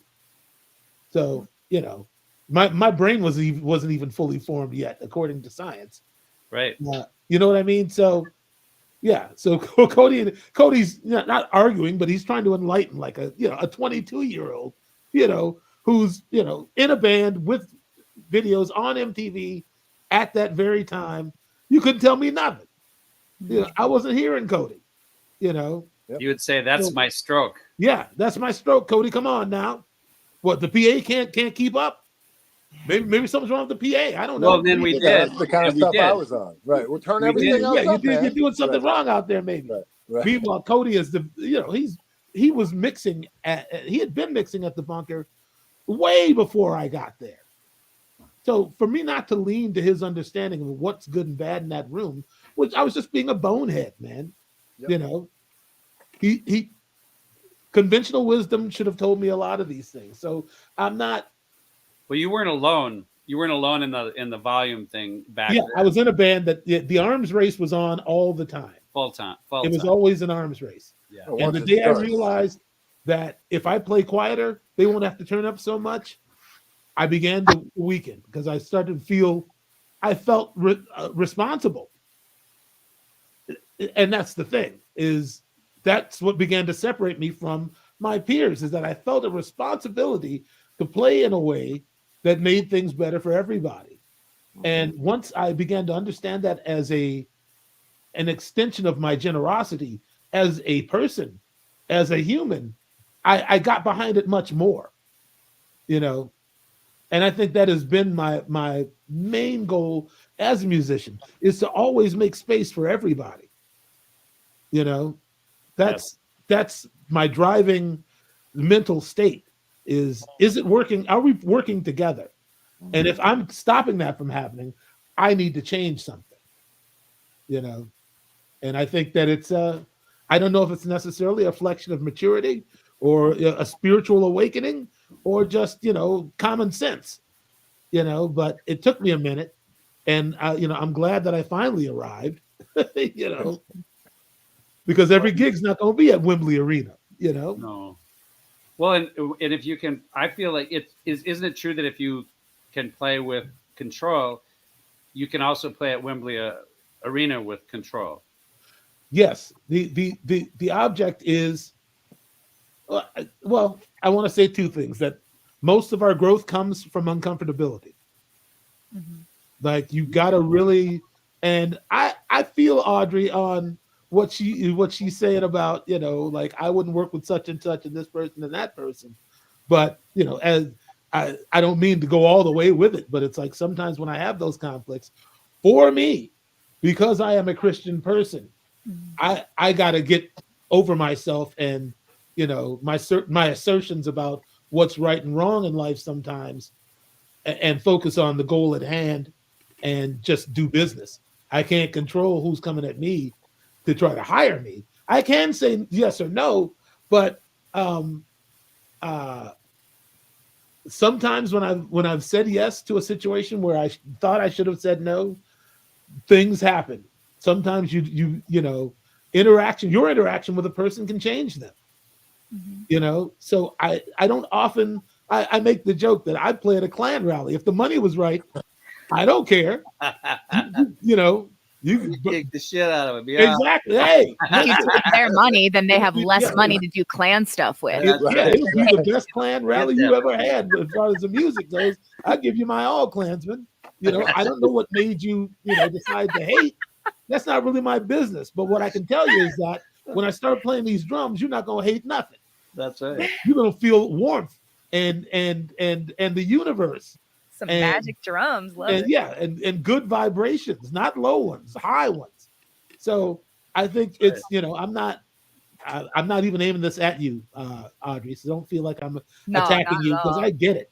You know who you are and you know how you want to move through this world, you know. But for me, I always choose. I more often than not choose to engage, because I know that communication is essential and key to our learning and our growth while we're on this planet. And for me to just let a hateful person, you know, for me to leave money on the table because a hateful person, you know, might be pulling it out of their wallet, I can't justify that spiritually for myself. I was like, okay, well, no, let's dance, man. Let's see what this is really about, you know, because I'm not afraid of that. You know, there's people in my life posing as friends who can't stand me. So, you know, dealing with somebody who's open about their feelings, posing as friends. I'm not worried about what I know about people. I'm more worried about what I don't. Yeah. So, you know, if I can have a professional experience with anybody, I'll take it. You know,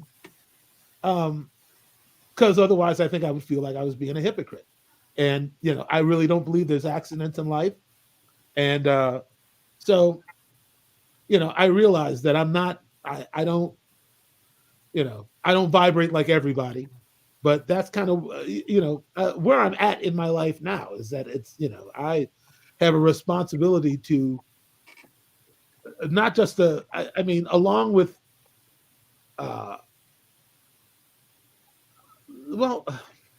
along with the glory of the job, there's also very basic tenets, you know, and I guess, yeah, I'm trying to figure out how I'm really trying to say it, or what I'm really trying to say, but just that judging people is dangerous, I guess. That's all, and that's what it is. Is Cody? Cody at some point said, "B, I'm your best friend out there, man. Believe me, like your drums sound incredible. I mean, I wish you could be out here and hear what I'm doing for you, because, you know, you'd have a whole different attitude about this thing if you could just understand what's really going on. And he began to teach me about like gain to noise ratio, noise floor, all of these terms, and redundancy, and just how to listen in a better way, and how to be concerned more about the large picture. And it's I guess it's easier said than done, because it surely took me years to capitulate. But I'm glad I finally got there, because now I can play in any room. I can play the Dakota where the tables and chairs are like right against the stage, and have a successful night where nobody complained about the drumming being too loud. So with the flexibility came versatility, and I want all the money. I'm in business to be in business. Well, yes, I don't want people running for me. Why don't we hire Michael Bland? No, dude, are you kidding? When he hits the snare drum, it sounds like a cannon getting shot. I don't need that on my stage. Like, I needed to get past the stigma, past my own stigma, even though, it caused the drumming community to start, grumbling like, oh man, it's over. He doesn't sound like he used to at all. Oh, this is crazy. Oh man, cancel Christmas. He's gone. They didn't understand, my journey. And only Cody and I understood the journey. And it was hard with the band, yeah. Our crowning achievement was getting that band to play, at probably 90 decibels. Oh no, Nice. we're 106, but Okay. Yeah, okay. We'll be honest, Cody, but that's 106 after being at 186. But that's me at 106. So Yeah, then, okay. I mix within 10 decibels. That makes the state, off the deck, you're at 96 dB then, right? So, okay. Because there's math involved with it. That's one of the things is you have to fit. If the snare drum is 100 decibels and I need to be able to, I need a window of, let's say, 10 decibels to mix in, right? Then it's going to be 110. Mm-hmm. Okay. I got you. Still learning, Audrey. Don't judge me. No judgment at all. So Learning is good. the deal. I don't know if I like Dan trying to direct this conversation like the Wizard of Oz and whatnot, just like throwing up these. It's nice that people are making comments. I don't need to see them all, Dan. The Wizard of Oz. This conversation is a separate organism. But I'll answer this question. Learning how to listen. I don't know if it's a matter of learning. What it really is caring. Mm-hmm. Do you care what other people are playing around you? You have to be concerned first, and not only that. Cody and I, we touched upon a particular player last week who asked Cody about like, how do I get my levels set better? We talked about the phenomenon of guitar players whose clean signal is way louder than their dirty signal, and they don't seem to understand that just because it's dirty all of a sudden doesn't mean it's louder. It's louder. And I don't know what that blind spot is, and I was actually saying I needed JT to help me understand this. Why does that happen, JT? Well, I think there's a couple different reasons. Back in the day, before we had amps with a lot of options and a lot of pedals, you had an amp that was kind of out of volume, and if you put a distortion box or an overdrive box into it, it would just hit the front end of the amp harder, which would make it a little louder and make it a little more distorted and turn it up. But now we have channel switching amplifiers. We have several different types of distortion pedals, and I think it started with the channel switching amplifier, because people were like, oh, cool, now I actually can set how loud my clean is versus my distortion, and it's not just a pedal that just turns it up, it's separate. And for whatever reason, there's just some weird blind spot where often that clean channel is super loud, and then they kick in the button and it just goes to this little tiny fizzy little bumblebee sound, and it's just like, adorable. What is that? Like, that is like the most, that makes you automatically like the most amateurish sounding band when that happens. Like, so it's whether it's just setting up the 2 channels on your amp wrong, or having too many pedals in front of you with too many options. That, I mean, every one of those distortion pedals has a volume knob on it. Most of them have a distortion, a tone, and a volume. And I think what most mistakes are, where they start from, is people go, okay, cool, I want a bunch of distortion, so I crank that way up and I turn the volume all the way down and figure out how loud I want the distortion, and then I just kind of slowly roll up the volume. And they're not setting that correctly, versus maybe crank the volume on that pedal all the way up and then just slowly crack into the distortion knob. So instead of making the pedal do all this fizzy work, just make your amp work a little harder on the way in. And it will, it might be eye-opening how it just naturally gets a little louder and a little more distorted and a little more angry and a little more bloom. And you're just pushing the front end versus telling this little box, all right, make it super distorted and fizzy, and then I'll decide how loud it's going to be. It's like, it's like basically if Cody wants a little more something to happen, he just push up the fader. It's like there's a way to make your distortion box basically just turn up your guitar, not entirely reshape everything, and then decide how much of that volume to give it, if that makes sense. Okay. Can I go ahead? I'm sorry. No. Go, Dan. Can I ask a question to the 3 engineers here on the stream as a guitar player? So when I'm doing a gig, let's say I'm doing a cover band, so I've got to have every tone imaginable, which includes a clean, like a bluesy overdrive, and like a heavy distortion. And let's assume we're playing a big enough room, and that my stage volume is not like in like what the audience hears is determined solely based on your mix and not at all based on my stage volume. Right. Do you want, when I hit the distortion, do you want it to remain the same level as the clean? And then you have control over whether or not to boost it because I'm playing a solo versus keep it low if I'm playing like a distorted line that sits under the vocals?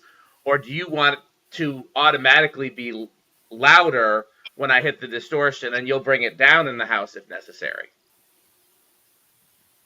I'll go first. I mean, ultimately, we want it to be perfect. We want it to go up if it's supposed to go up and sit there if it's supposed to sit there. And we don't want to have to touch that fader. So we want you as the guitarist, or me as the guitarist, to get as close as possible, I guess. And then hopefully if you have a good relationship, that's when you get to that point where it's like, hey, man, whatever you're hitting in the bridge, I'm losing it a little bit. Or you could bring that patch up. Or you have one patch that's wildly out front of the other ones, and we need to tone that back. But I don't think the goal is to shoot for, I mean, of course you want things to be consistent, but I don't think that's the ultimate goal. Mm-hmm. If the sound is supposed to be a little louder and a little brighter, then I would make it that way. And I would start with what I think is right and wait until someone says that part's wrong. Like, I don't think I would shoot for like, yeah, everything is I looked at all my patches in Pro Tools and they're dead even. No one cares. That's not necessarily musical. Yeah. I feel like you're playing right into my hand. I actually really care about that. I like program to be program. So if it's 3 or 4 decibels, if Jeremy, you're talking about 3 or 4 decibels, that's great. But if I'm chasing stuff around all night, then you feel this keyboard part should be here and it disappears. If I'm mixing within 10 decibels, I don't have 3 or 4 or 2 decibels to waste. So if levels are moving around, then what an engineer will typically do is try to use a compressor, which really is not what a compressor is for, but you try to use a compressor to try to stabilize the channel so it moves around less. And in that case, then you're using higher ratios of compression, and it's going to affect the overall sound of the instrument. So my goal with almost everyone is I know when you're going to solo. I can hear them coming a mile away. They're going to be +5. So if you're going to be sitting at 0, and I'm going to bump your fader up to +5 right when your solo starts, and right when it ends, I'm going to come back. Vocals are going to come back 7 decibels above the bed. And that's where I want to be. And I run a really strict program that way. So I like it to be sure. There's 2-3 decibels, but if it's swinging more than 5 decibels one way or the other, it's really you run too much defense and very little time do you spend in offense, in my opinion. That makes sense. Sure. Yeah. That makes sense. Yeah. Yeah, I agree with both of you. Yeah, I definitely don't want to be chasing things around. And especially if it's a band that I don't work with regularly, like most, I don't tour with people, and it's rare when I get a bunch of rehearsals and stuff. So most of the bands I work with in a live situation are kind of one-offs. And so I don't want to be chasing things around and trying to, whoa, someone got super loud. Okay, it's that person. And now I fix it. I don't want that to happen. And at the same time, I don't know their music as well. So if someone, I can tell what solo is coming up, but maybe their solo order, I don't know who's going first, or maybe they don't even know until they look and they're like, oh, you go. Okay. And then they figure it out. So with that in mind, I do like a few dBs added when a solo is coming. Sure. If a pedal is doing that, that's great. It makes less work for me. And I don't have to try to guess like what sound they're going for. And, hopefully I've had a conversation with the band about it and have an idea ahead of time of what's going on. But I think it's just chasing things in different ways. I don't want to chase things to make them louder because someone's soloing and, oh crap, their pedal just knocked a bunch of volume off and now they're supposed to be the focal point and I need to pull them up like a whole bunch. And I don't want to do the opposite of like trying to like duck them back down because they got too loud all of a sudden. Yeah. So it sounds like the answer is all of the above. Yeah. I guess so. And within a range, There's different styles of mixing. Jeremy. Oh no. It's a There's circle. a bird. He's spinning a little one. I don't know how it is in Minneapolis. Right here in Wisconsin, we're getting a lot of severe weather. It's been blowing around out here, and it's been raining. We've had a few tornado watches or tornado warnings of the like come in, and so that may be where we lost Jeremy, but he's back though. He's back. Way to get back on. I don't know what happened there. Everything got weird. What is your where do you park? Are you a zero? You said at zero, Audrey? I like to. Yeah, it's different. So I'm mostly studio. I do 30% live. So when I am doing live, I like to set my gain so that my faders are at 0. So that way in a panicked moment, this person has come on stage. Surprisingly, I just know that needs to snap right there. And then I can adjust, based on how their performance is going. But that just, the less I have to think in the live scenario, the better. Like in the studio, I'll sit here and I think I need to move that mic over a few inches. That's really going to get the tone just right. It's going to be great. But in the live, you can't do that. You just gotta run with it. So the less thinking I have to do, the better. I think everybody here has live and studio experience pretty thoroughly, right? Either as a musician or an engineer or both. Less time in studio than anybody here. I do. I don't enjoy it that much. I like to hit ball. I talk about it like hitting balls. Like if you're a practice, you have to go to a practice hitting balls. Like there's a machine throwing balls at you and you hit them. I like live because I don't hit them all, but I hit a lot of them and it's fun to swing the bat. So that's kind of how I look at it. In the studio, you rehash.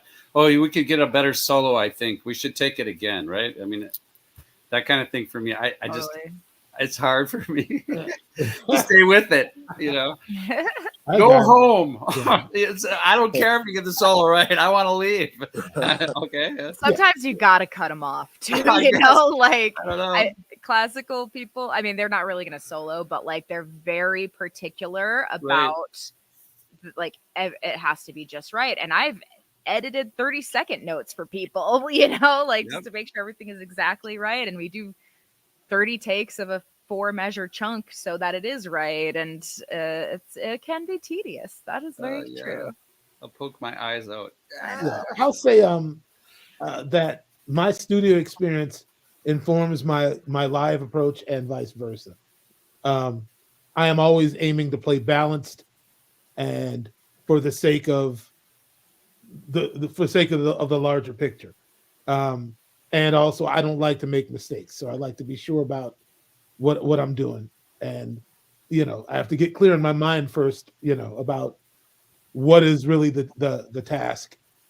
And so I guess for me, those two worlds, I mean, I'm glad that I got so much time doing both. With Prince, we rehearse all day, and then a lot of times we'd be recording all night. So you get into this mode where, you're listening for the same reason. You're fighting for the same things. So, I don't enjoy one more than the other, really. It can all be a joy. I think in response to the whole thing about multiple takes, and Michael, you can, and Jeremy, I guess, and really everybody, you can correct me if you disagree, but one of the first actual experienced artists that I worked for in the studio, not like somebody that wasn't, not like a local artist that didn't really know what they were doing, but in terms of somebody that had full experience, they wouldn't let me do more than a couple takes. They would, whatever the first take was that they could live with, even if I couldn't, we had to move on. And so when I'm recording myself, because a lot of people now, when I'm doing studio work, a lot of it I'm my own engineer, and I try very hard to stick with the first take that doesn't make me cringe, because otherwise you end up chasing the dragon, or you end up just seeking a level of perfection that, okay, fine, maybe you'll get it more precise, but now it doesn't have the same energy that it did, or it doesn't feel the same, or there's a reason why a lot of the people that aren't the one playing tend to like first and second takes and things like that. Mm-hmm. I remember one of the first recording sessions I did, well, yes, I guess, where Billy Franzi was there. And it was for Ricky Peterson, and it was in Studio A at Paisley Park. And and Billy Franzi's guitar just kind of sat for the first hour.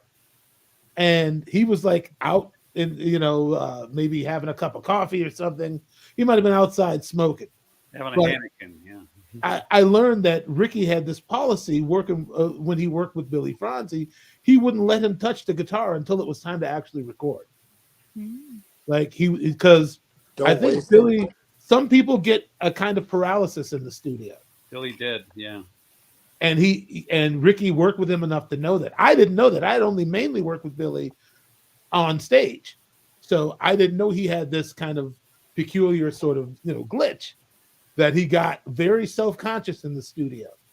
And so Ricky Peterson's answer was, listen, I think they called him Francois. Francois,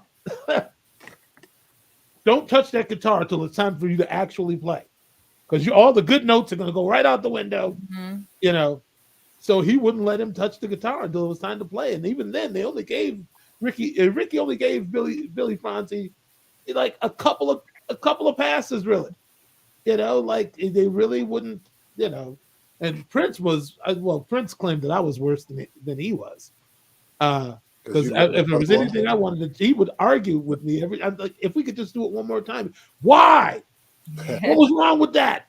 It's you're worse than I am. You're done, sir. I'll call you. When I'm ready for you to come back in.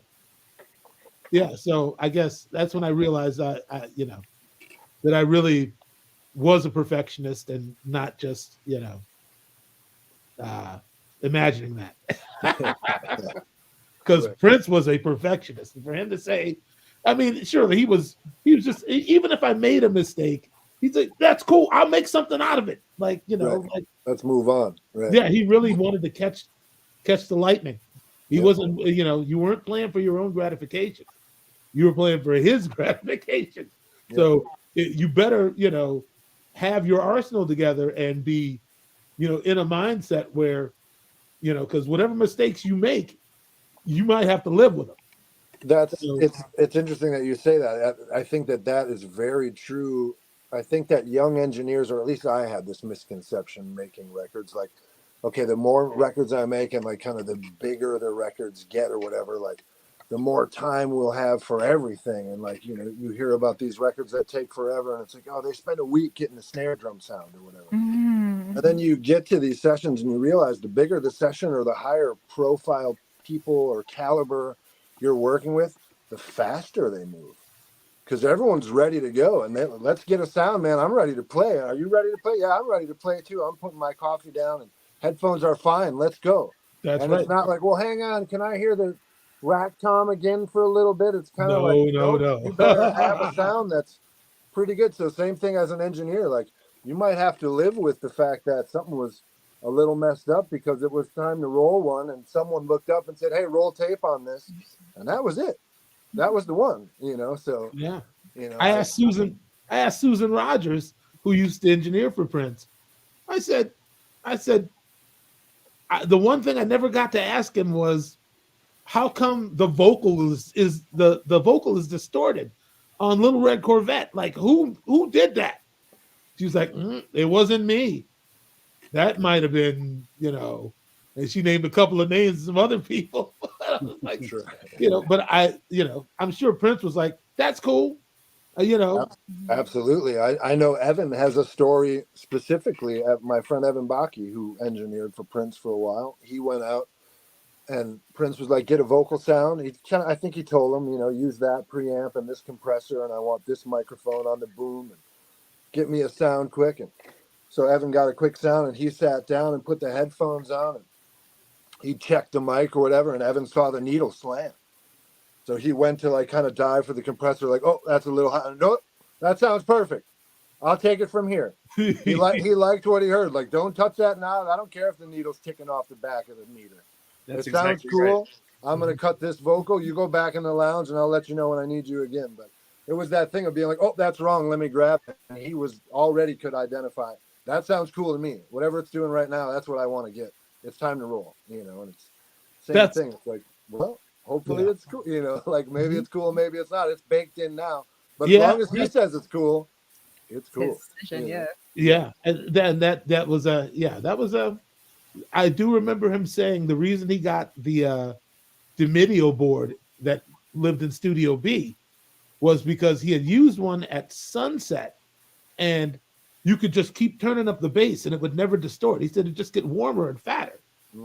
And somebody else had told me that there was a board like that, I think in Cincinnati, where Roger and Zapp used to record, and Roger used to put gaff tape over the bass meters because he thought that sometimes those meters were lying. Like, I don't care what bass, blocking out the check engine light. I know what I hear. If I don't see it, it's fine. Right? So I think Prince had some of that where he's like, I'll trust my own ears before I trust what any of these needles say.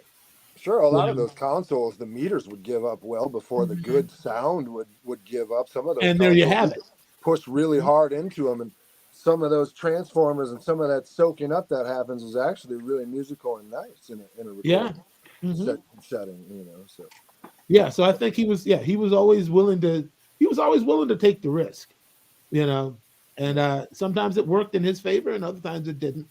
But it's the thing. It's having the sense of adventure and also the sense of what's important, which is that the moment is captured. Right. You know? Right. Because in many ways, ready to go, or the sound is inspiring, or whatever it is, right. to be able to say, I feel it now. So now is when it's supposed to happen. Right. Yeah. So, yeah, his muse really dictated a lot. Yeah. Well, that's interesting. It's in a circular way. When talk about like better ways to listen or knowing when to listen. That's an interesting example of knowing that what was most important wasn't necessarily the needle jumping or the wrong sound.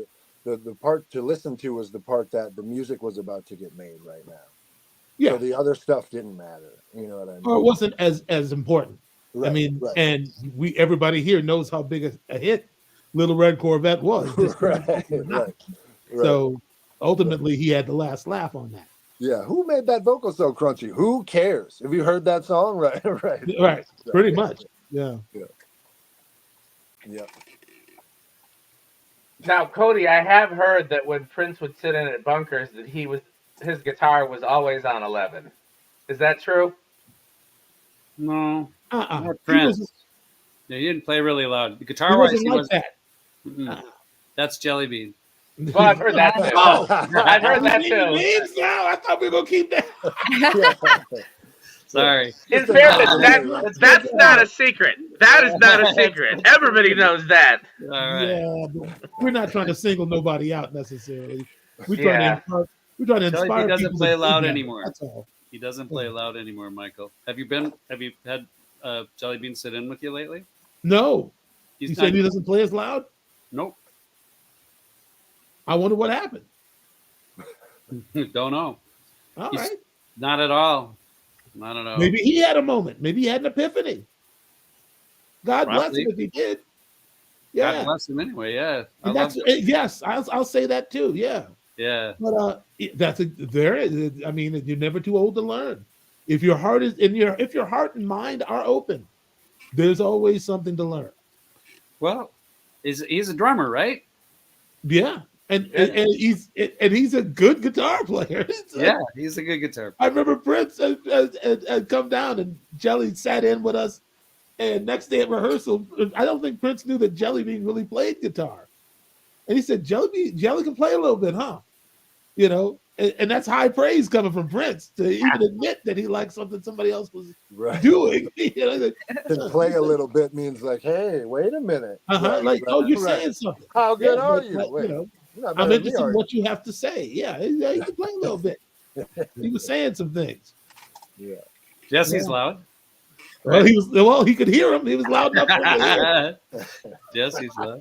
Are we talking? I don't know. I'm getting in trouble, right? I shouldn't be doing this. No, I'm about to rescue you anyway, Cody, because it's almost time for us to adjourn. Yep. So we should be having the lightning round for this Algonquin. Absolutely. Is there anything else? Audrey, I don't know if we're getting you again next week, so is there anything else you want to speak on while you're here? You're not getting me again next week. But one of the things that kept kind of coming to mind throughout this conversation is just the concept of doing overdubs versus playing live together, because so many people do everything so separate now, and you just can't.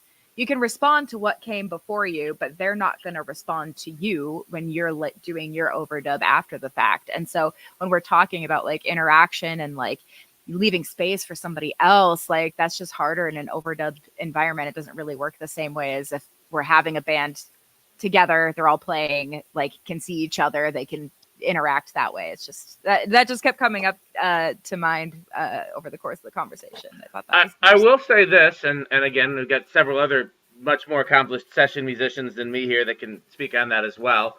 I mean, mainly play two instruments, organ and guitar, and my approach to organ is a little different. The organ part, for the most part, is going to be the organ part based on what I hear. But when it comes to guitar, if you send me a session, I mean, first of all, I'll always ask, can you please give me everything that you have? Like, I don't care if the piano part's not finished. Don't wait to send it because it's not finished. Give me everything you have. But then also, I will oftentimes send 10 guitars.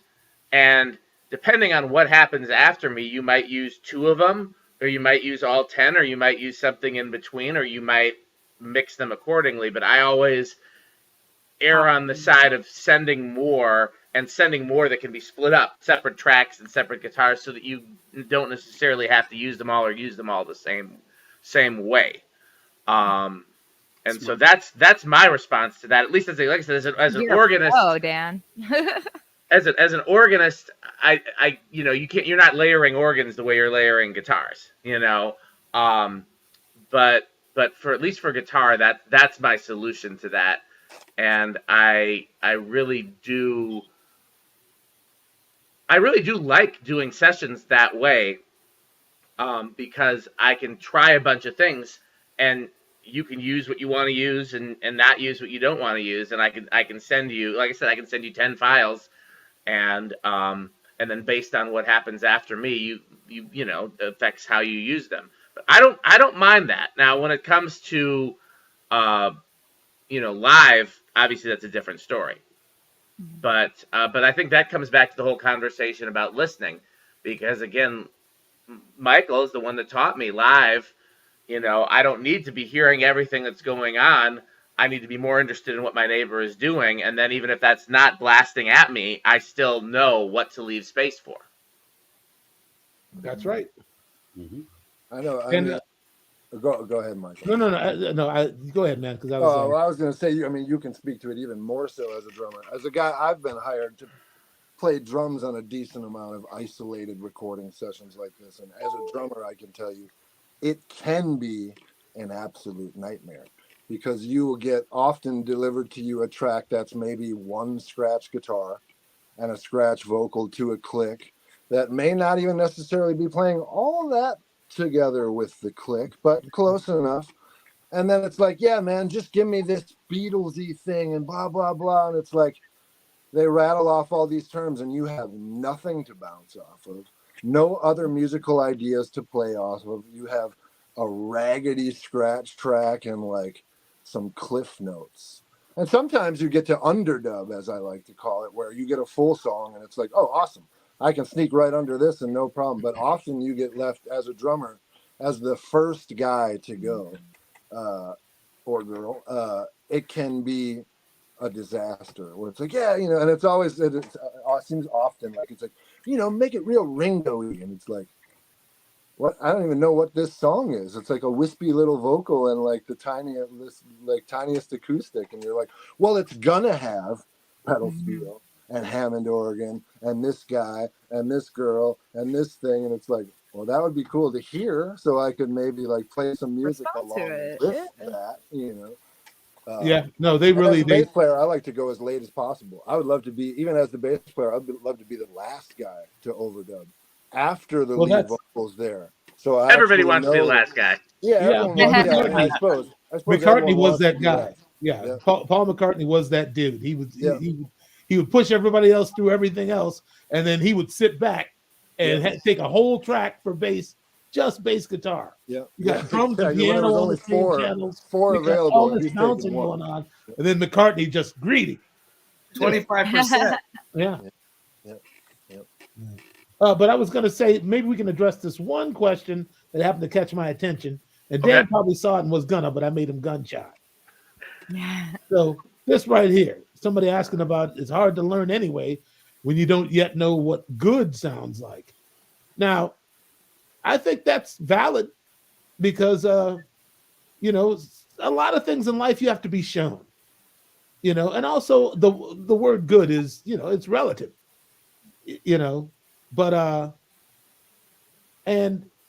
sometimes actually, we don't have, who we're missing? We're missing Colin from this conversation. We could probably because we're talking about a guy who's done a lot of studio work, and Soul Asylum has been his main experience live as a sound person. I think that Colin's still learning about us, and we're still learning about him to a certain degree. And I think that while his aesthetic, I've never heard one complaint about his mix out front ever from anybody. I know he knows what he's doing, but I think sometimes you have to understand there's different ways to mix for different results, obviously. And what works live to translate what's going on is not necessarily the same thing that would work in the studio. And I think that while I think that a lot of what we probably listen for, you and me, JT, and we've talked about this before, we're listening for clarity, not so much character. Yeah. We're listening for live clarity overrules everything. In the studio, all you're looking for is character. Yeah. All day long, you're trying to find. We want to hear more character out of every little bit of it, right? Yeah. But live, I want to figure out, and this goes back to, being not only being able to listen, but now being able to hear. Yes. And the difference of how you can play when you are indeed hearing things, I guess, to your preference or whatever. For me as a bass player, there's a certain amount of kick drum that I want to hear and a certain amount of point that I want to hear on it. So I know exactly where it is. So I stand a chance of being able to be slightly in front of or behind or right with you, Mhm. versus just getting a low end signal with maybe not a lot of certain point to it, and having a wide lane of room for error as to exactly where that note is. Sure, And absolutely. I think there's a fine line between aesthetic and pure economy of what you need to get down the road, I guess. yeah, and Cody, are you? I see you shaking your head. Does that mean you agree with what's being said? Like, I like and what let he me said. ask you: Do you mix? Do you mix for economy? Does that play a part? Well, Or is economy it and just physics for you? It's just all no, it's not all physics for me. What I'm trying to do is represent what's being played as accurately as possible, and sometimes that even means there's some things that are abhorrent, I guess is the word, right? So a singer gets in their throat and they rip your head off, right?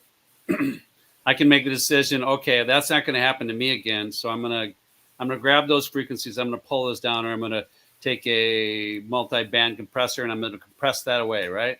So then that's gone forever. Right. So then it starts getting muddier and mulchier and more processed sounding. So I'll go with, I want to do what you did. I want to represent. I want people to hear what you played, and Okay. and so it's more like that. Does that address what you're saying? I guess kind of, sort of. I guess I'm just. What I'm asking is, how much do you mix for a aesthetic? Like, I know once I took the reverb away from you, you learned to live with it, and then you liked it. Well, yeah, You know. I know. I don't know. Me as a live guy, I know what I want to do right away. Okay. And but that doesn't necessarily have to work with a band. So I have to listen and make sure that I'm right. Okay. I guess more importantly, so I get refocused on the question, how did you decide what is a good? Does the singer play into it? Like, as far as if you want a good vocal sound, you have a concept of that before they get on the mic. Oh, so I also do that somewhat differently than a lot of people do. I'll do this on our upcoming show. I take the star mic front of house and I listen to my voice on the star mic front of house. If my voice sounds like my voice, their voice sounds like their voice. I don't like. There are things because people have certain characters and qualities in their voice, and so then you may need to deviate from that. But I guess economy is what I do. I try to do the very least possible. Now we're getting there. Yes, that's what I kind of meant. Like, Yes, is that more is more. Yes, and you don't do this thing that a lot of other people do, where they go, "Oh, that's trouble. I'm gonna just take all of that out of there." Good. I know for a fact that Cody tries not to lose. Yours is a fight to keep as much music as possible in your mix, so you're not reductive. You don't take out frequencies unless you absolutely have to. I've always said that in live, what I like to do is play with it's game before feedback. That's the game, right? Well, can we agree about three engineering people? Yes, right? Yep. It's game before feedback. So that's the game you're playing. I can turn up your microphone this loud before it feeds back at this frequency. When it feeds back at that frequency, my choice is to take that frequency away. I can take it away a number of places. What I try to do is I try to be as close to that edge as I can with everything, because I feel like then I am taking away from the sine wave or the sound of the sound system, the good part of the sound of the sound system, the least possible. So I try to do the least I can. And frequency, level, everything. That's why I like the band, and not to push it off, but I like the band to give me program so that I can make choices. And so that I'm not chasing a channel, a keyboard level or a guitar level, or, oh, now the snare drum's this loud. That's weird. About a bar ago, it was half that level. Now it's here. So and then you're chasing all that. Well, then you can't be very creative when that happens. And so I like to have things be very stable for me. Everyone else is different, but that's what I like. Yeah. Okay. I like that you use your voice to calibrate. Like, I feel like that's, you know what you're supposed to sound like. So then, yeah, it carries over. Smart. Yep. When I sound like me, then I know because I can't figure it out with somebody else's voice because I don't know it. Mm-hmm. But I know mine. Yeah, okay. And with the yeah, just another thing. I know that some people have described your mixing style as hi-fi. Like you really, like there's a definite shape. There's clarity is the goal. I can always, I can vouch for that of what I've heard of your mixing out front, that there is a clarity that you're after. Yes. Yeah. And I think many of your your peers in town, I don't know if it's that they don't understand what it is you do, or they just have a different, sense of, I don't know. Well, some people Everybody's got their thing, but yeah, I don't know. I'm not sure what I'm saying now because I locked up, so I can't see your guys' expressions. That's all right. I'm going to go ahead and say it. Some people are left twisters, like only because that doesn't add phase. I twist both ways, both left and right. And a lot of people think that's not a good choice. So that is and I also don't have a problem with the loudness curve. But that's just color. And it is the way that I approach it. But it is different. And a lot of people disagree with it. Yeah. Okay.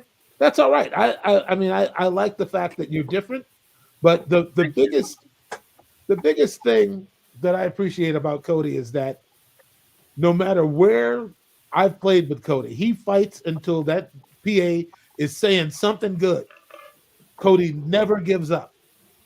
From shows at the 7th Street entry to the main room to that place, what was it called? I think it was called Sauce, and then they changed the name to Cause. Like they changed the letter. Oh, Chaos, yeah. They had Cody mixing like in this cubby hole in the wall. Like on this, I don't know how good that PA was or not. I couldn't even see. Great. But they had Cody in the wall. He had to go up didn't you have to go up a little ladder? Yeah. Yeah, he in the wall mixing on this little console. And I think they tried to offer you a job that night. Yeah, it was actually Alec Proctor was on that, and Alec is now mixing a lot of great people. But he was the house guy there, and it was. I had a good night. We were with Maida, and that show was incredible. And Cody made it sound like $1 million in this little place, and that's why Cody is my hero, because you can always do more. Cody is going to keep fighting until that PA, gives it up. And that's what you want out of a sound guy. You want them to, to battle, because you're in the battle yourself. You're trying to get this music across. You've been rehearsing. If you're any good, you've been rehearsing. You've been, trying to get it together. You put effort into your show, and then to have the sound person match your intensity in the fight to get it over, that's the best you can hope for. So, just in case people out there are wondering why Cody is my number one pick of all times, because I feel like we're fighting together. I love working with you, Michael. You're the best. Yeah, well, you know how I feel about that, Cody. The same way. I don't know. We could adjourn here. Oh, Bobby Vandell. Yes, Bobby, tell it. What did Bobby say? How come I can't get it on there? Okay. Cody is the only one that transcends Steve Wright. Ah, ha, ha. Thanks, Bobby. That's yes. Sweet. And Bobby, we met before I met Bobby, actually, but not long before. But Bobby was the guy who brought me into the combo. Yep. He introduced me to everybody. He was a judge at the Twin Cities Best Drummer Contest that New Capet had in 1986. And, out of some miracle, I actually won. And Bobby came, hey, man, you need to come down to Archie's bunker, man, and sit in with Dr. Mambo's combo. I'm like, I'm 16. I can't go in there. Man, just come down, man. I'll get you in, man. Nobody's gonna mess with you. So I sure didn't. I owe Bobby a lot.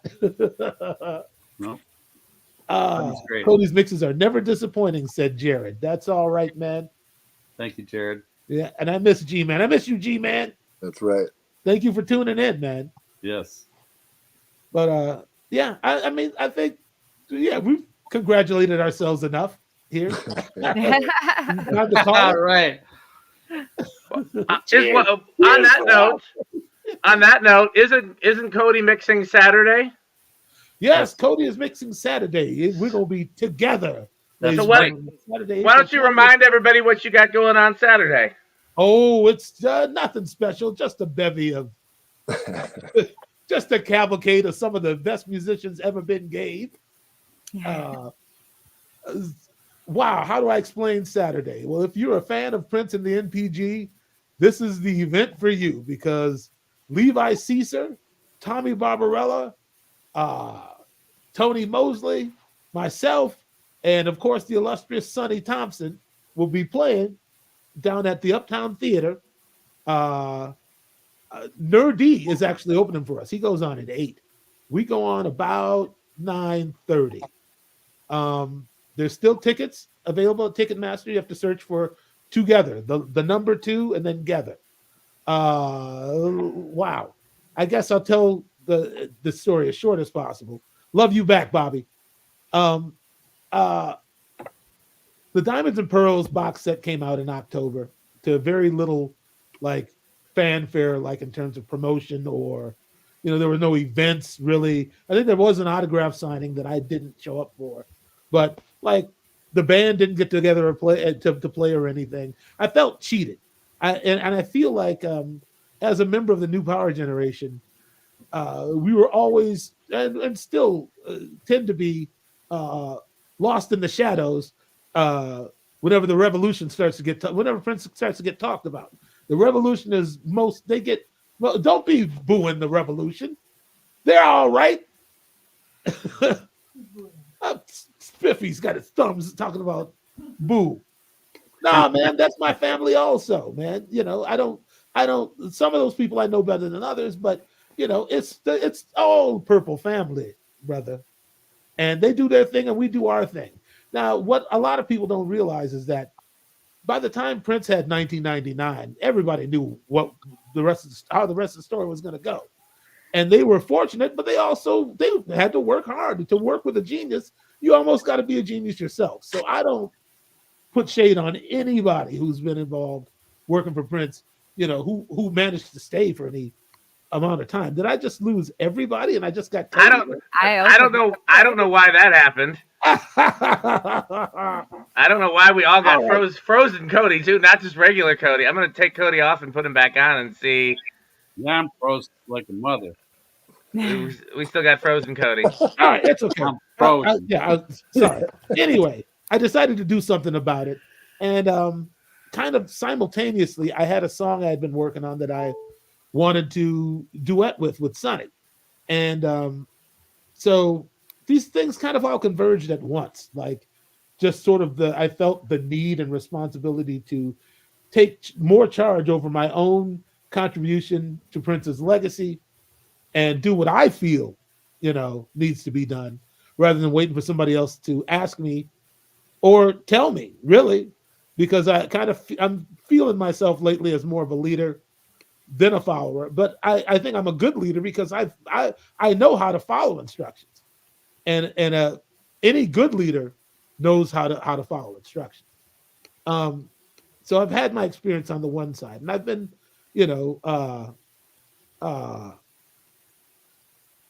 proportionately humble about it. And I think that sometimes humility can turn into inactivity or passivity. And so while I'm saying it needed to happen, I'm also not going out of my way to try to blame anybody else for not making something happen, because lo and behold, it gave me an opportunity. And in a lot of problems, there are lots of opportunities. And, a lot of people try to live their life without problems and without confrontations. But I'm telling you that in problems, in comfortability, I guess this is my mantra. these are the areas where great things happen. It's never when you're comfortable. It's never when you're sedimentary. Who was it? Nietzsche, I think, said, great thoughts are only reached by walking. You've got to move. And in some Christian circles, they will also say, your blessings aren't revealed to you until you start out, till you decide to move, till you start going. You have to go. You have to stop talking about it and make a move.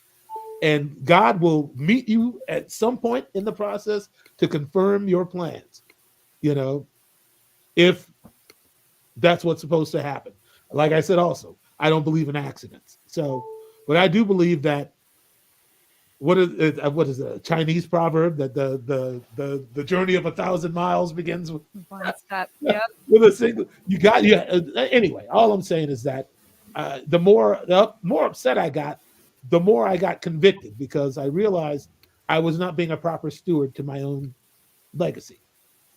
So that's what this is really about. So we're dropping the single, which is called Brother, and it's on High Tension Records, which happens to be Ryan Smith's label, who was the guitar player in Soul Asylum. So, it's all in the family, really.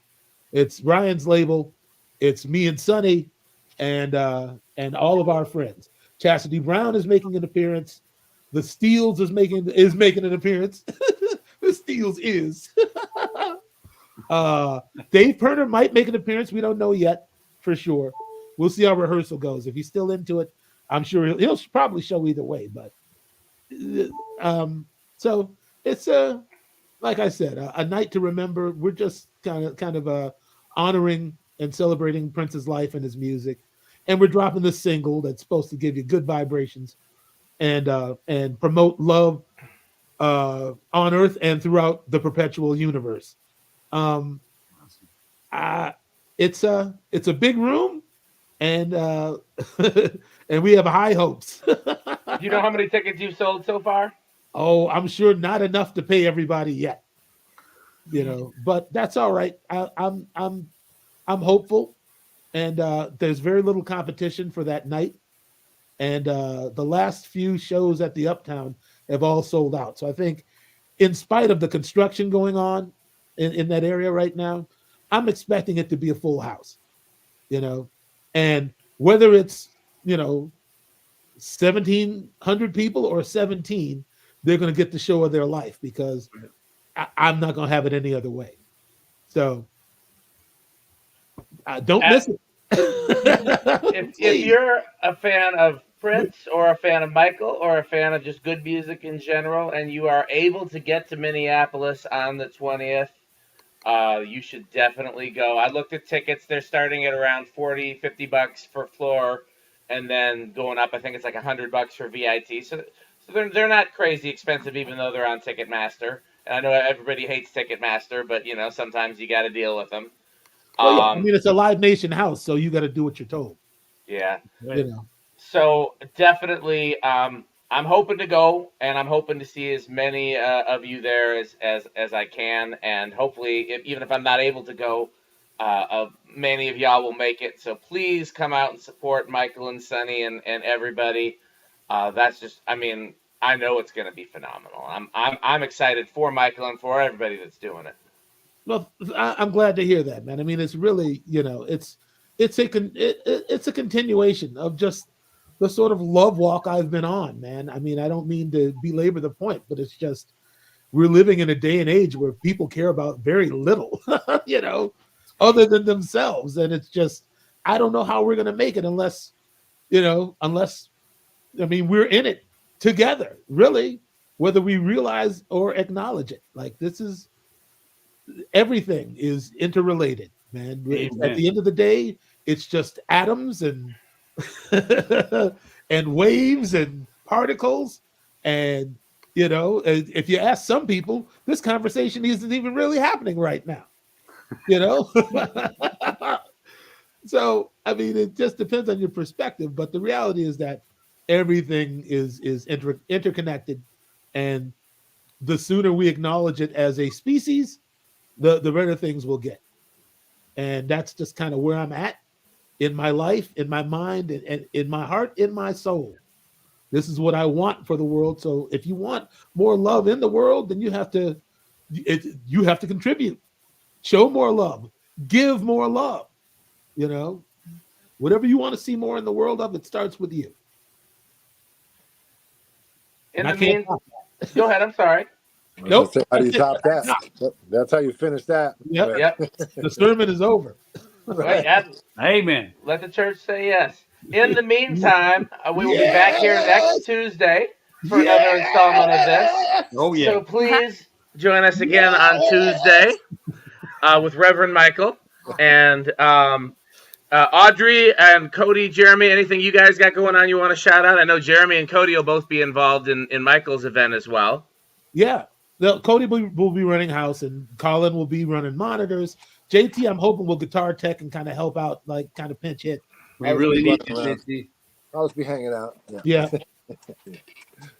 Audrey, you got anything coming up you want to plug? Specific, man. Nothing specific. Yeah, come see Michael's gig. It's going to be great. The tune's great. It's going to be a fun night.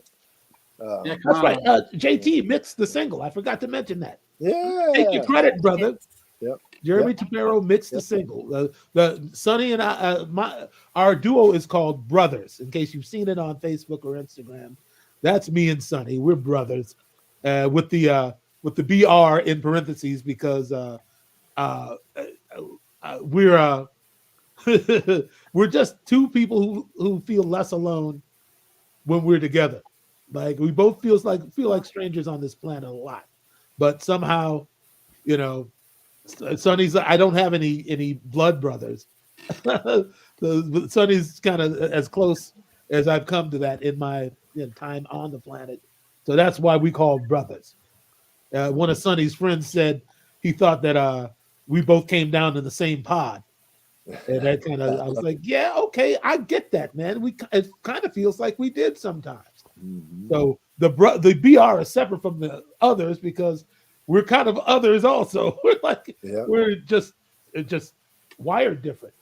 We're just different people. Like I don't think I can really explain any further than that. See now, I should have gone out on the high note. I had you had to adjourn this stuff. Yeah. I let Spiffy talk me back into the web. Well, Audrey, do you have anything you want to plug?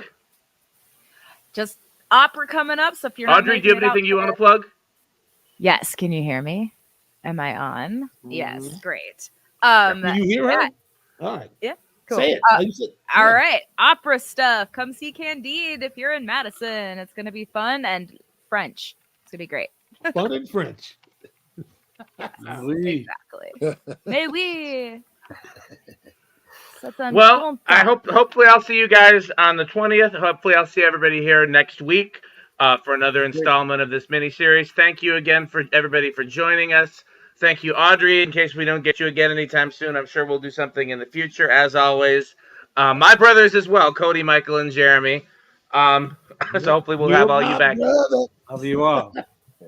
So, okay. Well, let's wrap up. I don't remember how we used to wrap up. Does anybody remember how we used to wrap up? Yeah, may the Lord watch. But then somebody said you're not supposed to do that. So okay. Well, let's just see everybody next week. I'm ending the stream. Thank you, Reverend Michael. Buenas noches. Yeah.